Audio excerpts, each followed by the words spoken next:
नमस्कार दोस्तों, decode exam पर मैं शिवम आप सभी का बहुत बहुत स्वागत करता हूं। कंप्यूटर और उत्तर प्रदेश विशेष यूपी ट्रिपल एससी की परीक्षाओं में जो पूछा जाएगा उसके लिए हम लोग पढ़ रहे हैं, निरंतर पढ़ रहे हैं, है ना। एक दिन छोड़ के एक दिन आपको कंप्यूटर की और एक दिन छोड़ के एक दिन आपको यूपी स्पेशल की क्लास मिलती है। अल्टरनेटिव डेज पे हमारी ये क्लासेस चल रही हैं।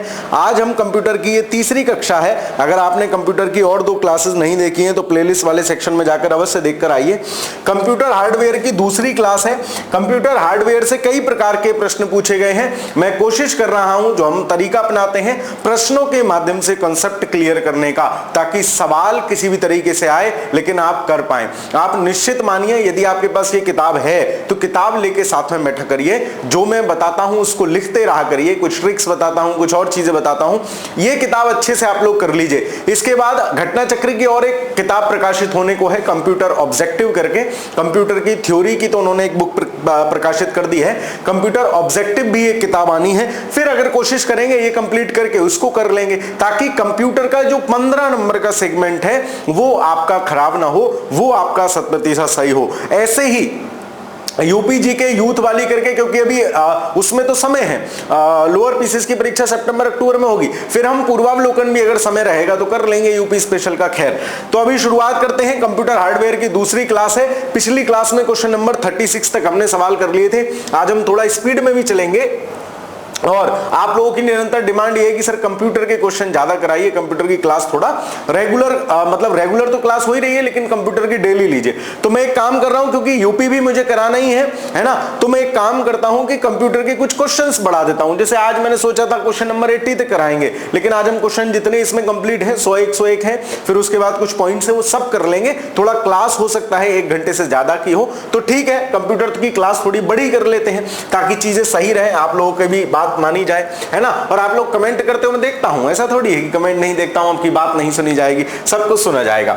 हार्ड कॉपी प्रदान करने के लिए किस उपकरण का प्रयोग किया जाता है? तो हार्ड कॉपी आप सबको पता है प्रिंटर देता है ना। प्रिंटर एक आउटपुट डिवाइस है। स्क्रीन तो सॉफ्ट कॉपी देगी, सीपीयू से कोई मतलब नहीं है। कंप्यूटर तो ऑल ओवर है, प्रिंटर है जो इसमें से हार्ड कॉपी देगा। तो ऐसे सरल सवाल भी आपको मिलेंगे और कठिन सवाल भी आपको मिलेंगे, ठीक है। प्रिंटर वह उपकरण है जिसका उपयोग डिजिटल दस्तावेजों, इमेज और अन्य सामग्री को हार्ड कॉपी के रूप में प्रिंट करने के लिए किया जाता है। यह आपके कंप्यूटर से कनेक्ट होता है और दिए गए इनपुट के अनुसार पेपर पर आउटपुट प्रदान करता है। यह एक आउटपुट डिवाइस है, जैसा हम उसको इंस्ट्रक्ट करते हैं वैसा। सीआरटी, फिर आ गया ये सीआरटी, पहले भी हमसे पूछा गया है। कैथोड रे ट्यूब इसकी फुल फॉर्म है। आपने पुराने जमाने वाले जो टीवी देखे होंगे, या अगर आप पुराने जमाने में कंप्यूटर से जानते थे तो आप देखे पीछे उसका एक भोंपुआ सा निकला होता था, वो कैथोड रे ट्यूब होती थी, है ना। कैथोड रे ट्यूब, ये बार बार पूछा गया है आपसे, तो ध्यान रखना। देखो इस प्रकार के प्रश्न करने की ना एक और संभावना होती है। एग्जामिनर जब ऑप्शन बना रहा होता है तो आप ये देखो मैक्सिमम सिमिलरिटी कहां है। जैसे पहला शब्द कैथोड, कैथोड 2 जगह है, दूसरे में रे सब में है, और तीसरे में देखो टाइप 2 जगह है, ट्यूब 2 जगह है। तो ट्यूब और ट्यूब 2 जगह है, तो मैक्सिमम ज्यादा वर्ड रिपीट किस ऑप्शन में है? इस ऑप्शन में है। ऐसे ऑप्शन एलिमिनेट भी किया जाता है। ऐसे कई ऑप्शन में आपको दिखा दूंगा। ऐसी गोला करते आपको आना चाहिए कि कैथोड कैथोड 2 जगह कॉमन है, रे सब में कॉमन है, तो आप चाहो तो सब पे गोला लगा लो, और ट्यूब ट्यूब भी 2 जगह है, तो आपको क्या मिल जाएगा? ऑप्शन नंबर ए मिल जाएगा। ना पता होते हुए भी सही आंसर तक लोग ऐसे पहुंचते हैं। खैर आगे चलते हैं। ये आप देख रहे हो, ये पूरा होता था, इसमें इलेक्ट्रॉन बीम एक जाती थी जो स्क्रीन पे हमें दिखती थी, और पूरा इस तरीके से आपने देखा होगा, यहां ग्लास होता था स्क्रीन का, इलेक्ट्रॉन बीम उस पे दिखती थी, और ये सब उसमें तमाम तरह की चीजें होती थी। सीआरटी का मतलब कैथोड रे ट्यूब है। यह एक इलेक्ट्रॉनिक उपकरण है जो मुख्य रूप से पारंपरिक टेलीविजन, कंप्यूटर मॉनिटर में उपयोग होता था। पुराने आपने जो टीवी देखे हो, यह एक ऐसी तकनीक है जिसने डिस्प्ले स्क्रीन के विकास में अहम महत्वपूर्ण भूमिका निभाई है। एक कंप्यूटर के सीपीयू में लाखों बहुत छोटे छोटे स्विच होते हैं जिन्हें कहा जाता है, आपने देखा होगा वो 2 सिलेंडर सा होता है, ऐसे नीचे तार पे टिका रहता है, उसको क्या कहते हैं? ट्रांजिस्टर कहते हैं। रजिस्टर कोई मतलब नहीं, बिट्स और बाइट्स तो कंप्यूटर के मेमोरी मापने की यूनिट है, तो इनसे कोई मतलब नहीं है। ट्रांजिस्टर होगा जो छोटे छोटे स्विच होते हैं। आप देखो इस प्रकार के आपने तमाम देखे होंगे, ये ऊपर डब्बा सा रखा है, नीचे तार से जुड़ा रहता है, ये सिलेंडर है, ऐसे ये इस प्रकार का जो आइटम अगर आप शैतान प्रवृत्ति के लोग हैं तो आपने किसी न किसी इलेक्ट्रॉनिक आइटम की खोलपांच जरूर की होगी, मैंने तो खूब की है, पिटते थे हम इसी बात पे, है ना। तो ये क्या है? ये इसी प्रकार की जो संरचनाएं मिलती हैं, सिलेंडर ये ट्रांजिस्टर होते हैं। कंप्यूटर के सीपीयू में लाखों बहुत छोटे छोटे स्विच होते हैं जिन्हें ट्रांजिस्टर कहा जाता है। और मैं आपसे पूछूं ट्रांजिस्टर किस पीढ़ी के कंप्यूटर में आए, तो हमने कंप्यूटर की पीढ़ियां देखी थी। अगर मैं एक बार सन आपको रिवाइज कराऊं तो पहली पीढ़ी के कंप्यूटर आए आपके सन 55 तक, 42 से 55, दूसरी पीढ़ी 56 से 64, तीसरी पीढ़ी 65 से 75, चौथी पीढ़ी 75 से 90, पांचवी पीढ़ी 90 से वर्तमान। और इनकी विशेषता थी, पहली पीढ़ी में क्या यूज हुआ, वीटी वैक्यूम ट्यूब, दूसरी पीढ़ी में क्या यूज हुआ, ट्रांजिस्टर यूज हुए, तीसरी पीढ़ी में क्या हुआ, ट्रांजिस्टर को एक प्लेट पे लगा के हमने इंटीग्रेटेड सर्किट आईसी बना लिया, और फिर वेरी लार्ज स्केल इंटीग्रेशन बना लिया वीएलएसआई चौथी पीढ़ी में, और पांचवी पीढ़ी में आर्टिफिशियल इंटेलिजेंस और यूएलएसआई अल्ट्रा लार्ज इंटीग्रेशन करके हमने उसमें बना लिया। तो ये पीढ़ियों के तरीके हैं। पहली पीढ़ी के कंप्यूटर मैंने आपको याद कराए थे, एडवेक, एनीवेक और यूनिवेक 1। फिर दूसरी पीढ़ी में हमने देखा इसी प्रकार की चीजें आई। तीसरी पीढ़ी में फिर हमने देखा जो सन 75 तक थी उसमें हमने देखा कि आईबीएम के कुछ कंप्यूटर आ गए 1401 करके समथिंग। चौथी पीढ़ी में फिर क्या हुआ, पर्सनल कंप्यूटर आ गया 1981, याद करो। तो पुरानी चीजें रिकॉल इसलिए करा देता हूं ताकि ध्यान रहे, आप अगर निरंतर क्लास देख रहे हैं तो आपको चीजें ध्यान होंगी।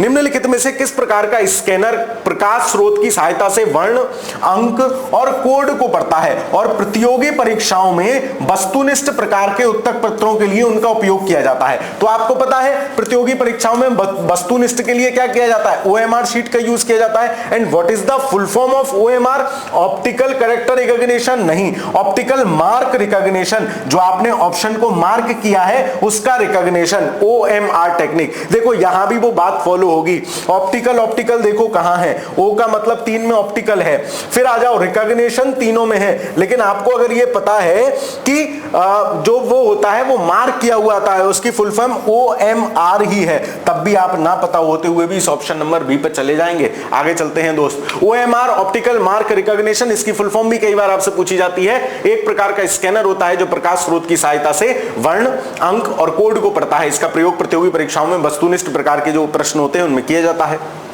अगला सवाल, निम्नलिखित में से किस उपकरण का प्रयोग किसी पेन या अन्य उपकरण से कागज के टुकड़े की सतह पर यांत्रिक गति द्वारा अत्यंत बड़े आरेख, जहां भी अत्यंत बड़े आरेखों की बात आ जाए वहां प्रिंटर काम नहीं करेगा, वहां क्या काम करता है, प्लॉटर काम करता है। मैंने आपको बताया प्लॉटर भी एक आउटपुट डिवाइस है, और आप देखोगे बड़े बड़े फ्लेक्स टाइप से जो प्रिंट होते हैं वो प्लॉटर से होते हैं, है ना, या जटिल लाइन आर्ट को प्रिंट करने में किया जाता है। तो इसमें देखो, और प्लॉटर जो टाइप है वो कैसा है, वो है जो एक दो तरह के प्रिंटर बताए थे ना मैंने, एक तो गाल पे थप्पड़ पड़ा चट इंपैक्ट प्रिंटर, उंगली छप गई, दूसरा दूर से ही डांट धमका के डरा दिया आपको, आपके अंदर डर आ गया। तो इंपैक्ट प्रिंटर का टाइप है ये प्लॉटर जो है आपका, क्योंकि आप देखो इसमें उपकरण का प्रयोग पेन या अन्य उपकरण से छेद छेद करके उस पर डॉट बनाए जाते हैं, है ना, डॉट मैट्रिक्स भी इसको बोल सकते हैं प्लॉटर को। तो ये इस प्रकार से इसका आंसर होगा ऑप्शन नंबर डी। प्लॉटर एक आउटपुट डिवाइस है जिसका उपयोग बड़ी ड्राइंग, जहां भी बड़े आरेख, बड़ी ड्राइंग, बड़ी साइज की चीजें छापने की बात आ जाए आपको प्लॉटर याद आ जाना चाहिए, जैसे कि कंस्ट्रक्शन प्लांट, ऑटोकैड आदि में किया जाता है। इसमें ड्राइंग बनाने के लिए पेन, पेंसिल, मार्कर आदि राइटिंग टूल का प्रयोग होता है। यह एक बड़ी और जटिल ग्राफ या रेखा चित्र प्रिंट करने के लिए यांत्रिक गति का उपयोग करता है, मतलब मशीन है, मशीन से चलता है। ठीक है, आगे चलते हैं। निम्नलिखित में से कौन एक इंपैक्ट प्रिंटर नहीं है? इंपैक्ट क्या होगा? जो गाल पे छाप के उंगली बना रहा हो, मतलब जिसमें पेन और पेपर का, स्याही और पेपर का सीधा संपर्क हो रहा हो। तो देखो ड्रम प्रिंटर क्या होता है? इंपैक्ट प्रिंटर नहीं है। Dot matrix printer impact printer है, डॉट डॉट छाप के वो बनाता है। इंक जेट प्रिंटर क्या होगा? इसमें इंक छिड़की जाती है, इंक जेट में इंक छिड़की जाती है। डेजी व्हील में भी क्या होती है? वो होती है। तो ये पूछ रहा है कौन सा इंपैक्ट प्रिंटर नहीं है, then option number C, ink jet printer जो है वो आपका इंपैक्ट प्रिंटर नहीं है। बाकी ड्रम प्रिंटर भी इंपैक्ट प्रिंटर है, डेजी व्हील भी इंपैक्ट प्रिंटर है, उसमें पहिए और उसका संपर्क होता है। इंक जेट जो है वो आपका प्रिंटर ये नहीं है। हमने प्रिंटर पिछली क्लास में भी पढ़े थे, इंपैक्ट प्रिंटर और non impact printer. Impact printer आपको डराने धमकाने के लिए गाल पे झापड़ मारा गया, सीधे गाल टच किया गया, उंगली छप गई, तो वो क्या हुआ? करेक्टर प्रिंटर हो गया। इंपैक्ट प्रिंटर दो टाइप के होंगे, या तो लाइन छाप रहा होगा या करेक्टर छाप रहा होगा। करेक्टर तुम्हारी फोटो बनानी है वो इंपैक्ट प्रिंटर से भी बन सकती है, करेक्टर प्रिंटर में डॉट मैट्रिक्स होंगे और डेजी व्हील प्रिंटर होगा। लाइन में ड्रम प्रिंटर, चेन प्रिंटर और बैंड प्रिंटर होता है। नॉन इंपैक्ट प्रिंटर जो खाली डरा धमका दें ऐसे ही कि उंगली छप जाएंगी मांझा, है ना, तो वो पेज प्रिंटर होगा, तो लेजर से छपेगा। करेक्टर छापना होगा तो थर्मल या इंकजेट प्रिंटर होगा। नॉन इंपैक्ट याद कर लो 3, बाकी सब क्या है, इंपैक्ट प्रिंटर है। लेजर प्रिंटर, थर्मल प्रिंटर, इसमें क्या होता है, लेजर बीम से प्रिंट छापा जाता है। थर्मल में क्या होता है, ऊष्मीय प्रभाव से चीजें छपती हैं। और इंक जेट प्रिंटर में क्या होता है, इंक की जेट चलाई जाती है, स्याही चलाई जाती है। तो इस प्रकार से ये प्रिंटर का पूरा वर्गीकरण है, ये हमने सारा देख लिया। तो जो प्रिंटर एक प्रकार है इंपैक्ट प्रिंटर, प्रिंटर का एक प्रकार है जो कागज के साथ इंक के रिबन के सीधे संपर्क में रहता है। गाल के साथ झापड़ जैसे चिपक जाता है, वैसे ही कागज के साथ इंक सीधे संपर्क में रहती है। डॉट मैट्रिक्स, डेजी व्हील और लाइन प्रिंटर इसके एग्जाम्पल हैं। नॉन इंपैक्ट में क्या होगा, इंक रिबन और पेपर का सीधा संपर्क नहीं होता। इंक जेट प्रिंटर होगा, लेजर प्रिंटर होगा, थर्मल प्रिंटर होगा। ये सब किसके एग्जाम्पल हैं, नॉन इंपैक्ट प्रिंटर के एग्जाम्पल हैं। निम्नलिखित में से कौन सा कार्य परिचालन माइक्रोफोन द्वारा किया जाता है। माइक्रोफोन क्या होता है, मास्टर जिससे रिकॉर्ड कर रहा है, this is also a type of microphone, इसी को शॉर्ट फॉर्म में माइक बोलते हैं। तो माइक्रोफोन क्या करेगा, अब देखो दिखने में इतना लंबा चौड़ा सा सवाल है, हाय दैया मर गई, लेकिन इतना लंबा चौड़ा है नहीं, सिंपल सवाल है। ध्वनि तरंगों को विद्युत संकेतों में परिवर्तित करता है। और कहीं ध्वनि देखो कंप्यूटर स्क्रीन पर रेखाएं बनाएगा क्या माइक्रोफोन। अल्फा न्यूमेरिक वर्णों का पता कोई मतलब ही नहीं है। विद्युत प्लस बार कोड को पढ़ता है, नहीं, ये बार कोड रीडर होता है। तो ध्वनि तरंगों को विद्युत संकेतों में परिवर्तित करता है और मेरी आवाज या आप जो भी बोलते हो वो रिकॉर्ड होता है, आगे जाता है। माइक्रोफोन एक इनपुट डिवाइस है, ऑब्वियस है कि इनपुट डिवाइस है। मैं इसको इनपुट ही तो दे रहा हूं इस माइक को, आउटपुट मुझे मिल रहा है, बाद में जो आप देख रहे हो वो आउटपुट मिल रहा है, जिसे एमिल बर्लिनर ने 1887 में विकसित किया था। इसका प्रयोग ध्वनि तरंगों, अब देखो माइक्रोफोन है ना, तो एमिल बर्लिनर है ना, बर्लिनर, तो इसको याद कैसे भी कर लेना, माइक्रोफोन है, माइक है, एमिल भाई तू मिल, दोनों भाई मिलके क्या करेंगे, एमिल बर्लिनर। माइक पे चीख चीख के सबकी बर्न करेंगे, जलाएंगे, एमिल बर्लिनर, तो सबको जलाएंगे, माइक पे जोर जोर से भजन गाएंगे, ठीक है। बचपन में तुमने देखा होगा कहीं रामायण या ये सुंदरकांड वगैरह का पाठ होता था, तो हमारे जैसे शैतान बालक क्या करते थे, जो माइक वहां लगा होता था ना सुंदरकांड पढ़ने के लिए, उसमें हेलो हेलो बोलते थे, तो वैसे ही क्या करते थे, भाई तू मिल, एमिल बर्लिनर, सबको जलाएंगे, सब परेशान होते थे। तो माइक्रोफोन का आविष्कार किसने किया, एमिल बर्लिनर। अब तुम्हें याद आ जाएगा पेपर में, नाम बिल्कुल याद ना रहे लेकिन मास्टर की धांसू ट्रिक आपको समझ में आ जाएगी, याद आ जाएगा। ये ट्रिक नहीं होती, कॉमन सेंस होता है, आपको सिखाता रहता हूं मैं कक्षा में। आपको आनंद आता है क्लास में तो कमेंट जरूर कर दिया करो, शेयर वेयर कर दिया करो कि यार देखो कंप्यूटर ऐसे भी आसानी से पढ़ा जा सकता है। तुम कंप्यूटर को हवा मानने हो, बट दिस इज नॉट हवा, दिस इज बहुत हलवा, हवा नहीं है, हलवा है। आराम से पढ़ेंगे, ऐसे पढ़ेंगे। आगे चलते हैं। वृत्ताकार डिस्क श्रृंखला किससे बनी होती है, कौन सी ड्राइव, प्लेटर नामक वृत्ताकार डिस्क की श्रृंखला से बनी हुई होती है। तो जो हार्ड डिस्क ड्राइव होती है HDD, मैंने आपको दो चीजें पिछली क्लास में भी बताई थी, SDD और SSD और HDD, सॉलिड स्टेट ड्राइव इसकी फुल फॉर्म पूछी जाती है, और ये हार्ड डिस्क ड्राइव होती है, इनकी फुल फॉर्म आपसे पूछी जाती है ना। ये सॉलिड स्टेट ड्राइव SSD है। अब देखो SSD तेज होती है और HDD SSD की तुलना में हल्की होती है, स्लो होती है। तो मैंने तुम्हें याद कराया था यार, हद हो गई, तुम बहुत स्लो हो। अब ये क्या पूछ रहे हैं, और ये HDD क्यों होती है, मैंने आपको दिखाया था एक, देखो ये इमेज देखो, ये SSD है, ये HDD है। ये क्यों हल्की होती है, इस पे पिन लगी हुई है और ये प्लेट घूमती रहती है गोल गोल, इससे ये रिकॉग्निशन करता है, पढ़ता है। अब ये वही पूछ रहे हैं कि कौन सी ड्राइव प्लेटर नामक वृत्ताकार डिस्क से बनी होती है। तो तुम्हारे दिमाग में अगर इमेजिनेशन है तो तुम तुरंत लगा दोगे कि HDD होती है। मास्टर इमेज इसीलिए लगा के लाता है। और ये क्या है, इसमें तमाम SSD में क्या क्या लगे हैं, तमाम कैश मेमोरी, और SSD मैंने आपको बताया, SSD मैंने आपको बताया था, SSD कैश मेमोरी पे काम करती है। कुछ पॉइंट्स हैं जो बार बार पॉइंट आउट किए गए हैं, पेपर में पूछा गए हैं। खैर, तो सवाल है वृत्ताकार डिस्क बनी होती है, फ्लॉपी डिस्क नहीं। फ्लॉपी डिस्क कैसी, चौकोर सी होती है, कुछ MB की हुआ करती थी पहले, फ्लॉपी डिस्क यूज होती थी आपके उसके लिए जो मेमोरी एक्स्ट्रा लेते हैं उसके लिए। सॉलिड स्टेट ड्राइव SSD होती है। हार्ड डिस्क ड्राइव जो होती है वो वृत्ताकार की बनी हुई होती है, HDD। स्टैटिक डिस्क ड्राइव जैसा कुछ मुझे ध्यान नहीं आ रहा है, HDD जो है वो आपकी वृत्ताकार प्लेट की बनी हुई होती है। तो हार्ड डिस्क ड्राइव सर्कुलर वृत्ताकार डिस्क की श्रृंखला से बना होता है, जिसे प्लेटर्स कहते हैं, जो एक स्पिंडल के चारों लगभग आधे इंच की दूरी पर एक के ऊपर एक व्यवस्थित होते हैं। यह डिस्क एल्यूमिनियम मिश्र धातु गैर चुंबकीय का बना होता है और चुंबकीय मटेरियल से लेपित होता है।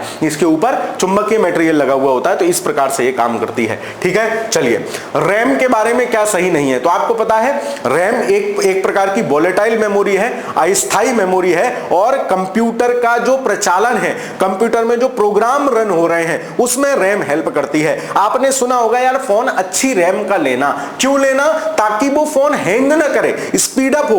आपने सुना होगा यार ये गेमिंग फोन है, तो गेमिंग फोन की रैम ज्यादा होती है, क्यों, क्योंकि गेमिंग सॉफ्टवेयर बड़े हैं और चलते समय वो और ज्यादा यूज करते हैं, है ना, मेमोरी का, तो उससे क्या होता है कि हाई रैम होगी तो वो फोन शानदार तरीके से चलेगा, अच्छे तरीके से चलेगा। तो रैम क्या होती है, रैंडम एक्सेस मेमोरी इसकी फुल फॉर्म होती है, रैंडमली। तो रैम कंप्यूटर के बंद होने पर भी डेटा को स्थायी रूप से स्टोर करता है, गलत। जैसे ही कंप्यूटर बंद होगा, रैम एक प्रकार की अस्थायी मेमोरी है, किसी प्रकार के डेटा वेटा को इंस्टॉल नहीं करेगी, ना स्टोर करेगी, कौन, रैम।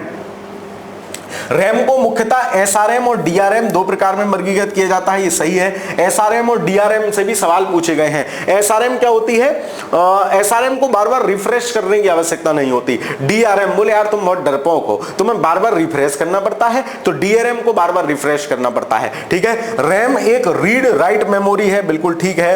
रैम का डेटा प्रोग्राम रिजल्ट को स्टोर करने के लिए सीपीयू की आंतरिक मेमोरी है, बिल्कुल ठीक है। हमसे यही पूछा है कौन सा सही नहीं है, then option number A will be the right answer कि ये सही नहीं है। रैम, ये देखो ऐसा सा आइटम होता है पतला सा, अगर तुमने कभी सीपीयू खोल के देखा हुआ हो, पतली सी प्लेट होती है, उसे सॉकेट में घुसेड़ देते हैं, है ना। चलो, रैम एक अस्थायी वोलेटाइल मेमोरी है, जिसका मतलब है कुछ समय के लिए ही डेटा रखती है और अचानक से कंप्यूटर बंद हो जाने पर डेटा खत्म हो जाएगा। यह लंबे समय के लिए डेटा स्टोर करके नहीं रखती, इसके लिए कंप्यूटर बंद करने से पहले उसके डेटा को सेकेंडरी मेमोरी में स्टोर करना पड़ता है। यह वर्तमान में चल रहे कार्य को, डेटा को कुछ समय के लिए ही होल्ड करती है। होल्ड करा, खत्म, मतलबी टाइप की मेमोरी है रैम। हमारा मतलब है तो हम तुमसे मिलेंगे, नहीं मतलब है तो तुम्हें छोड़ के चले जाएंगे। कौन सा स्टोरेज माध्यम का सबसे तेज और महंगा है, देखो सबसे तेज जो मेमोरी होती है सेकेंडरी मेमोरी सबसे लास्ट में आएगी, प्राइमरी मेमोरी आती है, फिर यहां आती है रैम, पहले रोम आएगी, फिर रैम आएगी, रैम के ऊपर आएगा जो तेजी में आएगा, रैम के ऊपर कैश मेमोरी, और कैश के ऊपर भी कुछ चीज होगा तो रजिस्टर्स, है ना। इनकी मेमोरी कम होती जाएगी ऊपर जाते जाते, जबकि इनकी स्पीड बढ़ती जाएगी। तो कौन सा स्टोरेज का माध्यम सबसे तेज और महंगा है, तो देखो क्या इसमें रजिस्टर दिया है, नहीं, तो कैश मेमोरी जो होगी वो इनमें सबसे तेज होगी और सबसे महंगी होगी।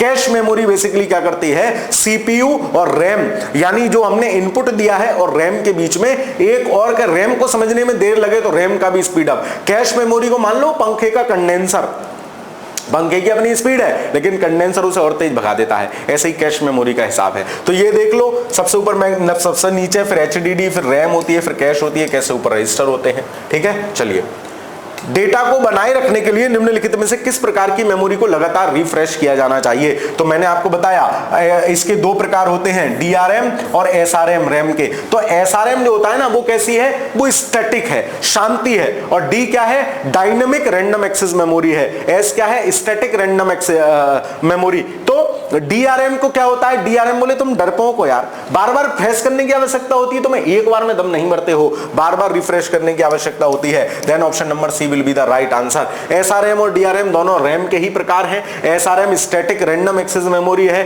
जो डेटा को बनाए रखने के लिए लगातार रिफ्रेश किए जाने की आवश्यकता नहीं होती है। ये सवाल, ये पॉइंट कई बार अलग अलग तरीके से पूछा गया है, तो आप इसको याद रखोगे। एसआरएम को रिफ्रेश करने की आवश्यकता नहीं होती। डीआरएम बोले डरपोक है यार तू, तुझे बार बार रिफ्रेश करने की आवश्यकता होती है दोस्त, यह डीआरएम से तेज होती है memory. DRM dynamic random access memory को डेटा बनाए रखने के लिए लगातार रिफ्रेश करने की आवश्यकता होती है। डीआरएम एसआरएम से धीमी होती है लेकिन डेटा ज्यादा होल्ड करती है। तो एसआरएम तेज है ना, लेकिन डेटा कम होल्ड कर रही है, और डीआरएम क्या है, स्लो है लेकिन डेटा ज्यादा होल्ड कर रही है। ऑब्वियस है, ज्यादा तुमने वजन लाद दिया है तो स्लो हो जाएगी दीदी। ठीक है, चलो निम्नलिखित संख्याओं में से बाइनरी संख्या 0.147 के समतुल्य है, इसे कैसे निकालते हैं। 147 को डिवाइड देंगे 2 से डिवाइड देंगे, जो शेषफल आएगा वो इधर लिखते जाते हैं। तो इस प्रकार से इसका तरीका है, ए 147 को 2 से डिवाइड दिया, शेष इधर 2 से डिवाइड किया, 73 बचा 1। तो इस तरीके से 2 से डिवाइड करते जाते हैं और लास्ट से ऐसे लिखना शुरू करते हैं। तो इसका 147 का जो बाइनरी अंक आएगा वो 100 111 आएगा। देख लो 147 को डिवाइड करोगे 2 सत्ते 14, 2 तिया 6 बचा 1, फिर 2 से डिवाइड करोगे 2 तिया 6 और 13, तो 2 छिक्का 12 बचा 1, 2 से डिवाइड करोगे तो 18 दूनी 36 बचा 0, 2 से डिवाइड करोगे तो 9 है ना, 9 बचा 0, 2 से डिवाइड करोगे तो 4 बचा 1, 2 से डिवाइड करोगे तो 2 बचा 0, 2 से डिवाइड करोगे तो 2 एकम 2 और बचा 0। अब यहां से ऐसे लिखना शुरू करेंगे तो इसका मतलब होगा 1 डबल 0 1 डबल 0 डबल 1, ये 147 को लिखेंगे। तो ये जो ये वाले अंक हैं इनसे बाइनरी में बदला जाता है, ये वाले जो अंक हैं इनसे बाइनरी में बदला जाता है। तो देखो 1 डबल 0 1 डबल 0 डबल 1 कहां है, ऑप्शन नंबर ए में है, then option number A will be the right answer for this. इस प्रकार के सवाल भी आपसे पूछे गए हैं, बाइनरी को डेसिमल में बदलना, डेसिमल को बाइनरी में बदलना। अभी कोई डेसिमल का बाइनरी आएगा तब भी बताऊंगा।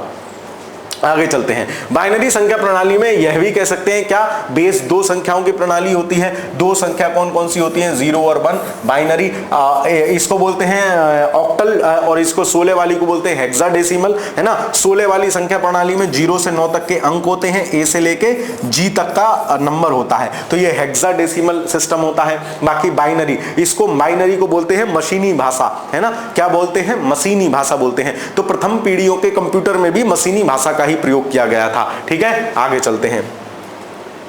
बाइनरी नंबर प्रणाली में प्रयुक्त किए जाने वाले विशिष्ट प्रतीकों की संख्या कितनी होती है, तो 2 होती है। ऑब्वियस है 2 प्रतीक यूज होते हैं। ठीक है, आगे चलते हैं। निम्नलिखित में से कौन बाइनरी संख्या प्रणाली का उदाहरण है, तो बाइनरी में क्या होगा, 0 और 1 ही होगा। ये हेक्साडेसिमल हो सकती है, बाइनरी नहीं है। ये इसमें 0 1 है, ये बाइनरी ही है। ये कुछ नहीं है, ये भी कुछ नहीं है। ठीक है, then option number C will be the right answer. Binary संख्या अगर कोई है तो उसमें 0 1 के सिवा कुछ अंक नहीं होगा। ठीक, चलिए अगला सवाल देखते हैं।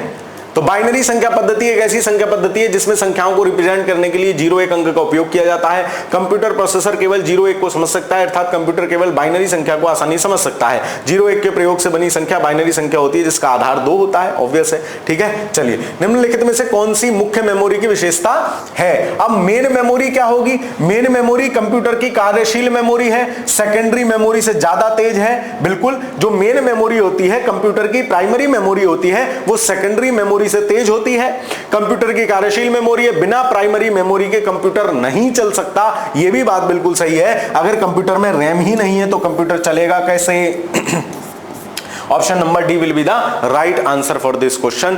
ए बी सी तीनों सही हैं। ठीक है, चलिए एसएसडी का क्या अर्थ है, तो 2 फुल फॉर्म आप याद रखोगे, एचडीडी स्लो है, हद है यार तुम स्लो हो, और एसएसडी होता है सॉलिड स्टेट ड्राइव। देखो सॉलिड स्टेट ड्राइव और एचडीडी होता है हार्ड डिस्क ड्राइव। अब देखो इसमें भी अपन वाला फॉर्मूला लगाते हैं। अब देखो पहले से तुलना करनी शुरू करो। सॉलिड 2 जगह है, इसमें नहीं है। स्टेट यहां है, स्टेट यहां है, स्टेट यहां है, बाकी सब में ड्राइव है, मतलब इसमें ड्राइव भी चला जाएगा, सॉलिड स्टेट ड्राइव। तो इस प्रकार के ऑप्शन जहां फुल फॉर्म इत्यादि पूछी गई हो, आपको परेशान नहीं होना है। ये देखना है मैक्सिमम किसमें ऐसा शब्द है जो मैक्सिमम में काउंट हो रहा है। मास्टर यो क्या जादू बता दिए, ये होता है, फॉलो होता है। 10 में से 8 सवालों में ये जादू फॉलो होता है। आगे चलते हैं, ना पता होते हुए भी चीजें सही हो जाती हैं। एसएसडी का पूरा नाम सॉलिड स्टेट ड्राइव है। ये एक सॉलिड स्टेट स्टोरेज डिवाइस है जो डेटा को लगातार स्टोर करने के लिए इंटीग्रेटेड सर्किट असेंबली का उपयोग करता है। इंटीग्रेटेड सर्किट आईसी पे काम करता है। यह आमतौर पर फ्लैश मेमोरी का यूज करता है। एसएसडी के बारे में ये बात जरूर याद रखोगे, एसएसडी फ्लैश मेमोरी का यूज करता है और कंप्यूटर स्टोरेज में सेकेंडरी स्टोर के रूप में कार्य करता है। इसे हम सॉलिड स्टेट डिवाइस या सॉलिड स्टेट डिस्क भी कहते हैं, लेकिन अगर प्रॉपर फुल फॉर्म पूछे तो सॉलिड स्टेट ड्राइव इसकी फुल फॉर्म है। निम्नलिखित में से कौन सा ब्लॉक डिवाइस नहीं है। अब देखो आपको नहीं पता what is block device. Common sense देखो, CD ROM, floppy disk, RAM और हार्ड डिस्क। अब देखो ये रैम को छोड़ के ये CD ROM, floppy disk, hard disk, ये सब क्या है, ये सेकेंडरी मेमोरी है। तो ऑड वन आउट से भी हम छांट सकते हैं। हमें नहीं पता ब्लॉक डिवाइस क्या होते हैं। ब्लॉक डिवाइस बेसिकली वो होते हैं जो ब्लॉक होते हैं, जिनमें एक सीक्वेंस से ही हम मेमोरी को पढ़ सकते हैं, ये ब्लॉक डिवाइस होते हैं। वैसे भी ये तीनों अलग चीज है, सेकेंडरी मेमोरी है, रोम प्राइमरी मेमोरी। आपको नहीं भी पता ब्लॉक डिवाइस क्या है तो ऑड वन आउट छांट के भी आप रैम के साथ जा सकते हो। तो कैरेक्टर वर्सेस ब्लॉक डिवाइस क्या होते हैं। अब देखो ये कैरेक्टर डिवाइस है, कीबोर्ड है, सीरियल पोर्ट है, ये सब है। ब्लॉक डिवाइस क्या होते हैं, ये सब आएंगे जो सेकेंडरी मेमोरी होती है basically, SD card, hard disk drive, USB. Data can be randomly accessed in an arbitrary order of software. तो डाटा इनमें जो होता है वो रैंडमली एक्सेस किया जा सकता है। किसमें? ब्लॉक डिवाइस में डाटा को रैंडमली एक्सेस कर सकते हैं, जबकि जो अदर डिवाइस होती हैं उनमें डाटा को रैंडमली एक्सेस नहीं किया जा सकता। सीडी रोम है, तुम कोई सा गाना चला लो सीडी में। फ्लॉपी डिस्क है, कहीं पहुंच जाओ। हार्ड डिस्क है, कहीं पहुंच जाओ, लेकिन रैम में जो सिस्टम है इससे चल रहा है वही चलेगा। रैंडमली आप कुछ भी नहीं कर सकते। तो ये ब्लॉक डिवाइस होती हैं। बात समझ में आई? चलिए, CD ROM, floppy disk, hard drive सभी ब्लॉक डिवाइस हैं जिसके डेटा को किसी भी ऑर्डर में एक्सेस किया जा सकता है। What is block device? जिसके डेटा को किसी भी ऑर्डर में एक्सेस किया जा सकता है। Byte device sequential access mass storage device है। उदाहरण के लिए टेप डिवाइस, जो पहले टेप होती थी, वो क्या है? वो सिक्वेंशियल एक्सेस डिवाइस है। रैम एक वोलेटाइल मेमोरी है, इसमें डेटा हमेशा स्टोर नहीं रहता है। आगे चलते हैं। किस प्रकार का डिवाइस डिजिटल सिग्नल को ऐसे रूप में रूपांतरित करता है जो उपयोगकर्ता के लिए सुगम हो? डिजिटल सिग्नल उपयोगकर्ता के लिए सुगम किसे होंगे? जो आउटपुट डिवाइस शो करेगा, है ना। तो देखो, कीबोर्ड क्या करेगा? कीबोर्ड तो इनपुट दे देगा, मतलब नहीं होगा। ये उपयोगकर्ता के लिए कैसे सुगम होगा? नहीं होगा। आउटपुट डिवाइस, स्टोरेज डिवाइस तो स्टोर कर लेगा, इनपुट डिवाइस और ये एक ही बात है। आउटपुट डिवाइस जो है, हमने डिजिटल सिग्नल दिया उसको, है ना, हमने डिजिटल सिग्नल दिया कि के, तो दिखाया उसने कब हमें के? किसने दिखाया? वो आउटपुट डिवाइस दिखाएगा। Then option D will be the right answer for this question. ठीक है, चलिए। सीआरटी का फुल फॉर्म क्या है? फिर आ गई कैथोड रे ट्यूब, है ना। कैथोड रे ट्यूब, अब देखो इसमें सर्किट है, इसमें सर्किट है, यहां कैथोड है, यहां कैथोड है। ठीक, आगे चलते हैं। रे सब में है, ट्रांसमिशन इसमें है, ट्यूब इसमें। अब ये थोड़ा सा कंफ्यूजिंग है, इसमें दो जो है ऑप्शन बन रहे हैं। तो यहां आप किसके साथ जाओगे? कैथोड रे ट्यूब, आपको पता होना चाहिए। कैथोड रे ट्यूब इसका आंसर सही होगा, है ना। कैथोड रे ट्यूब इसका आंसर सही होगा। ठीक, चलिए आगे चलते हैं। निम्नलिखित में से क्या एक एस रैम की विशेषता नहीं है? अब देखो, एस रैम है ना, एस रैम क्या है? इसे बार बार रिफ्रेश करने की आवश्यकता नहीं होती है। देखो, एस रैम में प्रत्येक सेल फ्लिप फ्लॉप में बना होता है जो एक बिट स्टोर करता है।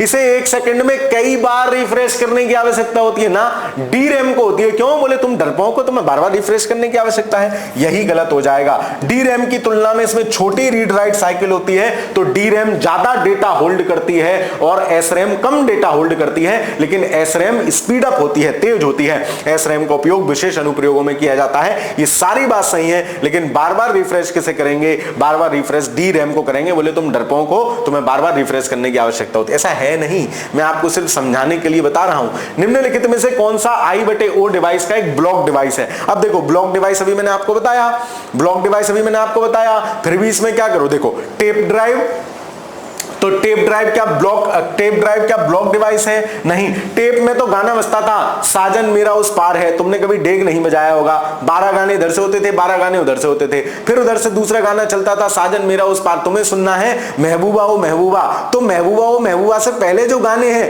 पहले वो बजेंगे, फिर महबूबा बजेगा। तो ऐसे क्या है, उसमें सिक्वेंशियल एक्सेस किया जा सकता था डेटा का। जबकि ब्लॉक डिवाइस क्या होते हैं? इनमें रैंडमली एक्सेस किया जा सकता है डेटा को। कभी भी कुछ भी बजा लेंगे, हमारा मन महबूबा सुनने का है तो पहले महबूबा सुनेंगे। ठीक है, तो टेप डिवाइस नहीं होगा। कीबोर्ड से कोई मतलब नहीं है। यूएसबी पोर्ट और माउस ब्लॉक डिवाइस है। टेप ड्राइव ब्लॉक डिवाइस तो नहीं है, ये तो वो गलत है। टेप डिवाइस तो ब्लॉक डिवाइस नहीं है। लेकिन फिर भी अब आपको आंसर ही लगाना है, तो आप इनमें से क्या करोगे? इनमें से फिर टेप ड्राइव ही अलग है, बाकी यूएसबी पोर्ट, माउस और कीबोर्ड तो क्या है? सब एक प्रकार के इनपुट डिवाइस हैं। टेप डिवाइस में टेप ड्राइव कह रहे हैं ये टेप, क्योंकि पीछे हमने देखा था कि टेप ड्राइव जो थी वो स्टोरेज कीबोर्ड, ये नहीं, जो पिछला वाला सवाल था जिसमें अभी हम देख के आए थे ब्लॉक डिवाइस में, हमने यहां देखा था, इसके एक्सप्लेनेशन में पढ़ा था। टेप डिवाइस वोलेटाइल मेमोरी है, टेप डिवाइस तो सीक्वेंशियल एक्सेस होती है। फिलहाल सवाल गलत है, कोई बात नहीं, हो सकता है, बाकी फिर भी मैं एक बार देख लूंगा। टेप ड्राइव एक डेटा स्टोरेज डिवाइस है। चुंबकीय टेप पर डेटा को पढ़ता लिखता है। चुंबकीय टेप डेटा संग्रहण आमतौर पर ऑफलाइन अभिक्रिया है, डेटा संग्रहण के लिए उपयोग किया जाता है। टेप ड्राइव हार्ड डिस्क के विपरीत अनुक्रमिक एक्सेस प्रदान करता है तथा hard disk direct access storage प्रदान करता है। हाँ, तो अनुक्रमिक ही करेगा। IO डिवाइस एक ब्लॉक डिवाइस है, ब्लॉक डिवाइस नहीं होना चाहिए। खैर, ये क्वेश्चन गड़बड़ है, इसको छोड़ के चलते हैं, आगे चलते हैं। निम्न में से क्या BIOS की भूमिका है? BIOS की फुल फॉर्म भी आपसे कई बार पूछी गई है, बेसिक इनपुट आउटपुट सिस्टम। ये क्या होता है? जैसे पहले क्या होता था, पहले कंप्यूटर जब चलता था, जब रन करता था कंप्यूटर, तो उसमें क्या होता था, कंप्यूटर रनिंग में ऐसे आ जाओ, पहले जब राजा महाराजा आते थे तो सबसे पहले आवाजें लगती थी, सावधान होशियार, महाराज फलाने फलाने सिंह जी जिन्होंने ऐसे ऐसे किया है वो महल में पधार रहे हैं, और सब सिस्टम चेक किए जाते थे, ओके हैं। बेसिक इनपुट आउटपुट सिस्टम भी क्या करता है, एक प्रकार का फर्मवेयर है। फर्मवेयर क्या होता है, जो आपके हार्डवेयर है उनके अंदर इंस्टॉल जो सॉफ्टवेयर होता है उनको मैनेज करने के लिए। तो बेसिक इनपुट आउटपुट क्या करता है, कंप्यूटर को शुरू करने में बेसिक इनपुट आउटपुट, हाँ भाई चेक चेक माइक चेक सब चेक करता है, कीबोर्ड का कनेक्शन सही है, इसका सही है, उसका सही है। जब तक कंप्यूटर ऑन हो रहा है बेसिक इनपुट आउटपुट सबको होशियार कर देता है कि होशियार कंप्यूटर साहब ऑन होने वाले हैं। तो बेसिक इनपुट आउटपुट सिस्टम ये करता है। गतिक अन्योन्य क्रिया बेसिक सर्वर एप्लीकेशनों का सृजन में इसका प्रयोग होता है नहीं, यह एक प्रोग्राम है जो रोम को निष्पादित होता है जब कंप्यूटर चालू होता है। बिल्कुल सही बात है, जब कंप्यूटर चालू होगा तब basic input output system active हो जाएगा। रे माउस तैयार हो जाइए, रे कीबोर्ड तैयार हो जाइए, चाचा ऑन कर रहे हैं, ऐसे करके। डेटा को ग्राफिकीय रूप में निरूपित करना कोई मतलब नहीं, मोबाइल हस्तधारित डिवाइस के लिए एक असतत ऑपरेटिंग सिस्टम है नहीं। बेसिक इनपुट आउटपुट सिस्टम, इसकी फुल फॉर्म आपसे पूछी जाती है। मैंने आपको BIOS बहुत शानदार तरीके से बता दिया। चालू कर रहा है सबको, चाचा चालू हो रहा कंप्यूटर, तैयार हो जा। बेसिक BIOS का फुल फॉर्म क्या है, बेसिक इनपुट आउटपुट सिस्टम। यह एक प्रोग्राम है जो रोम को तब निष्पादित करता है जब कंप्यूटर चालू किया जाता है। याद रखना, रोम से निष्पादित होता है। किससे, रोम से निष्पादित होता है। आगे चलते हैं। एक प्रकार का लघु प्रोग्राम है जो कंप्यूटर को उस समय नियंत्रित करता है जब यह ऑन होता है। जैसे ही कंप्यूटर चालू होने की बात होगी, सावधान होशियार कौन करेगा, BIOS, basic input output system. Then option number B will be the right answer for this, है ना।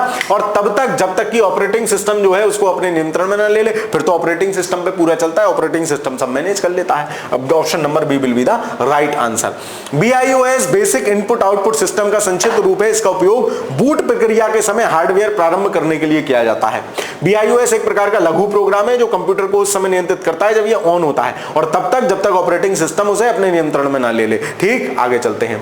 किसी संसाधक द्वारा प्रति सेकंड की जा सकने वाली संक्रियाओं की संख्या का निर्धारण किसके द्वारा किया जाता है, इसे मेगाहर्ट्ज गीगाहर्ट्ज में व्यक्त किया जाता है। तो यह क्या होता है, क्लॉक स्पीड बोलते हैं। किसी संसाधक मतलब कोई भी जो स्पीड अप करके काम कर रहा है उसके द्वारा प्रति सेकंड की जा सकने वाली संक्रियाओं की संख्या का निर्धारण किसके द्वारा, कि क्लॉक स्पीड क्या है ना, प्रति सेकंड कितना काम कर सकता है, क्लॉक स्पीड क्या है, उसको बोलते हैं। फिर गीगाहर्ट्ज या मेगाहर्ट्ज में नापते हैं, पेटाफ्लॉप्स उन सब में भी नापते हैं, तो इसको बोलते हैं clock speed. Option number A will be the right answer for this question. Clock speed किसी प्रोसेसर द्वारा प्रति सेकंड की जा सकने वाली संक्रियाओं को दिखाता है कि एक प्रोसेसर प्रति सेकंड में कितना काम कर लेगा, ये क्या है, उसकी क्लॉक स्पीड है। इसे मेगाहर्ट्ज या गीगाहर्ट्ज में आप देखते हो ना, कितने मेगाहर्ट्ज का प्रोसेसर है, कितने गीगाहर्ट्ज का प्रोसेसर है ना। इसका उपयोग प्रोसेसर की गति की संकेतक के रूप में किया जाता है। इस प्रक्रिया को क्लॉक स्पीड बोलते हैं, क्लॉक स्पीड।